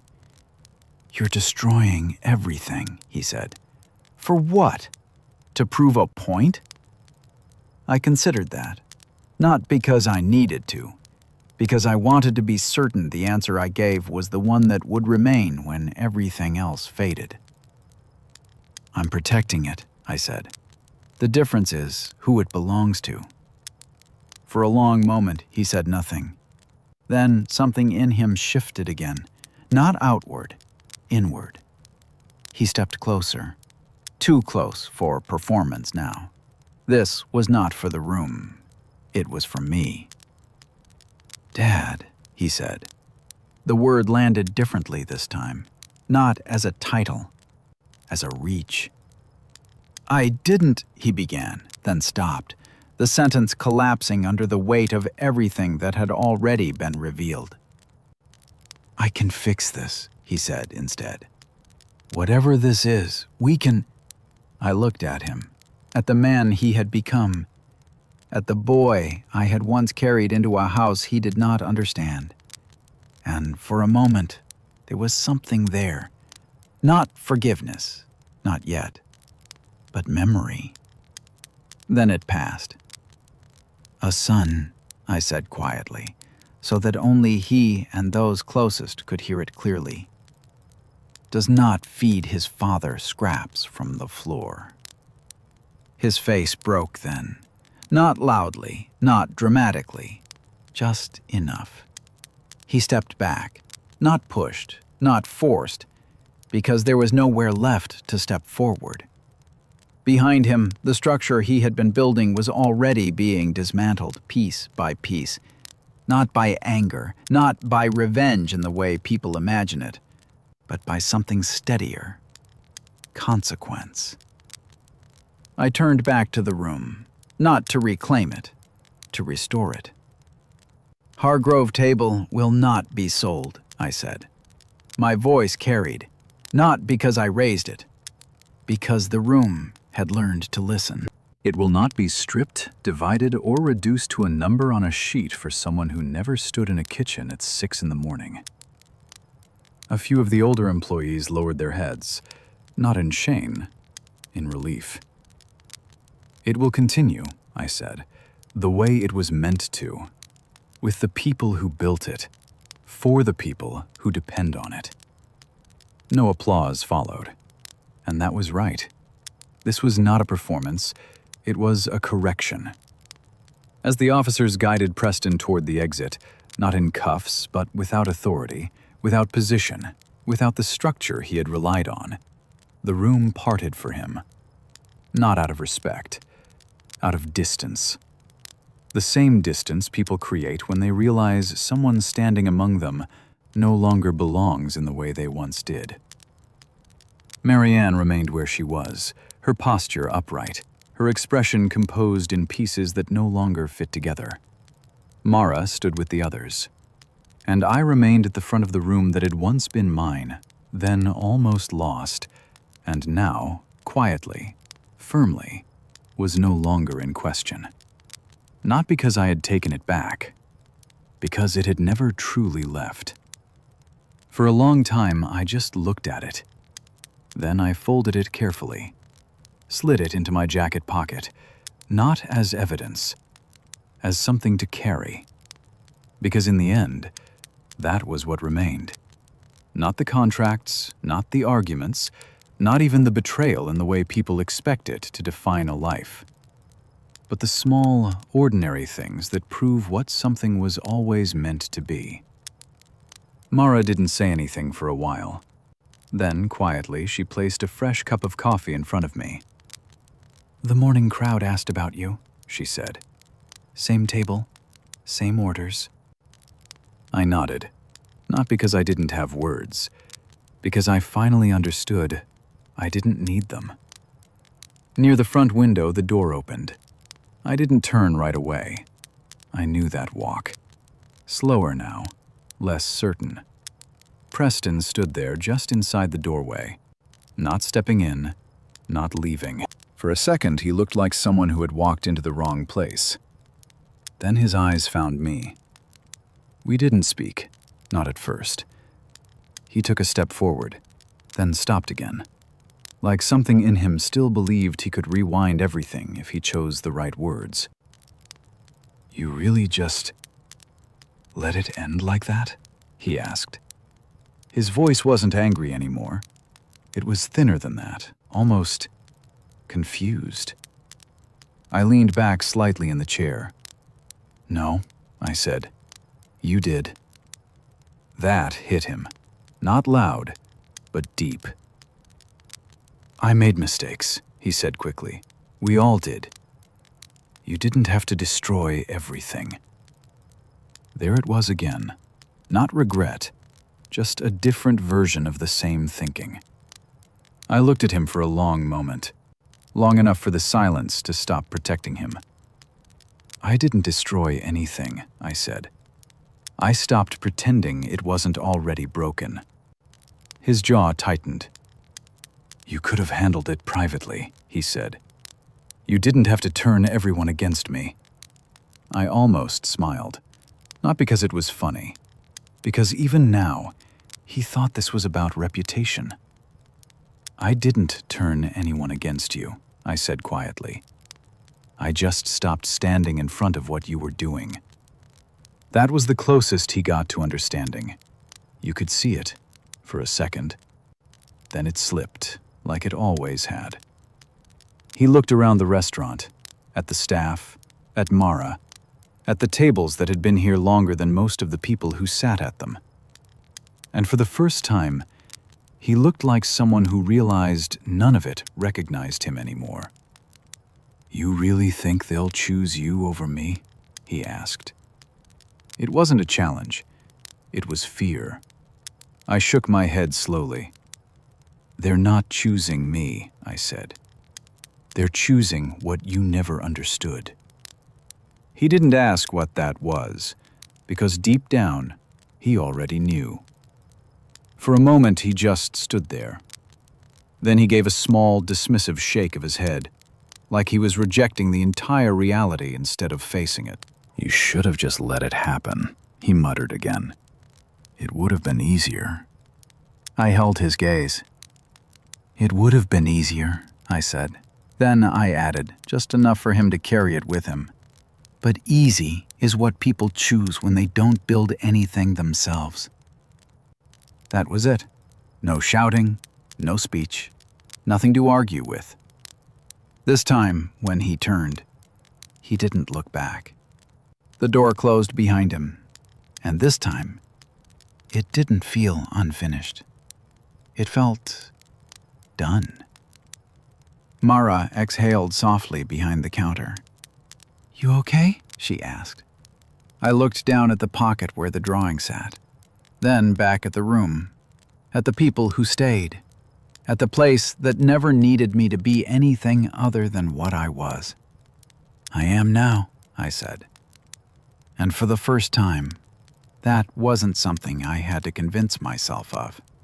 Because somewhere between being fed scraps like I was already gone and standing here with something that still had meaning, I finally understood something I had spent years avoiding. I didn't lose my family. I outgrew the lie I was calling one. And when you see it clearly enough, you don't feel the need to go back. Tell me in the comments what you would have done if you were Walter at that dinner table.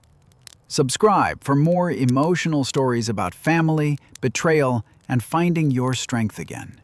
And when you're done here, watch another story on the channel if you enjoy slow, powerful justice. Walter's story reminds us that getting older does not make a person useless, and kindness should never be mistaken for weakness. The food from the floor, the hidden adoption papers, and the restaurant he built with his own hands all showed one painful truth. Some people only value you while they can take from you. But in the end, Walter did not just protect his fortune. He protected his dignity, his legacy, and the kind of family that is chosen through loyalty, not greed.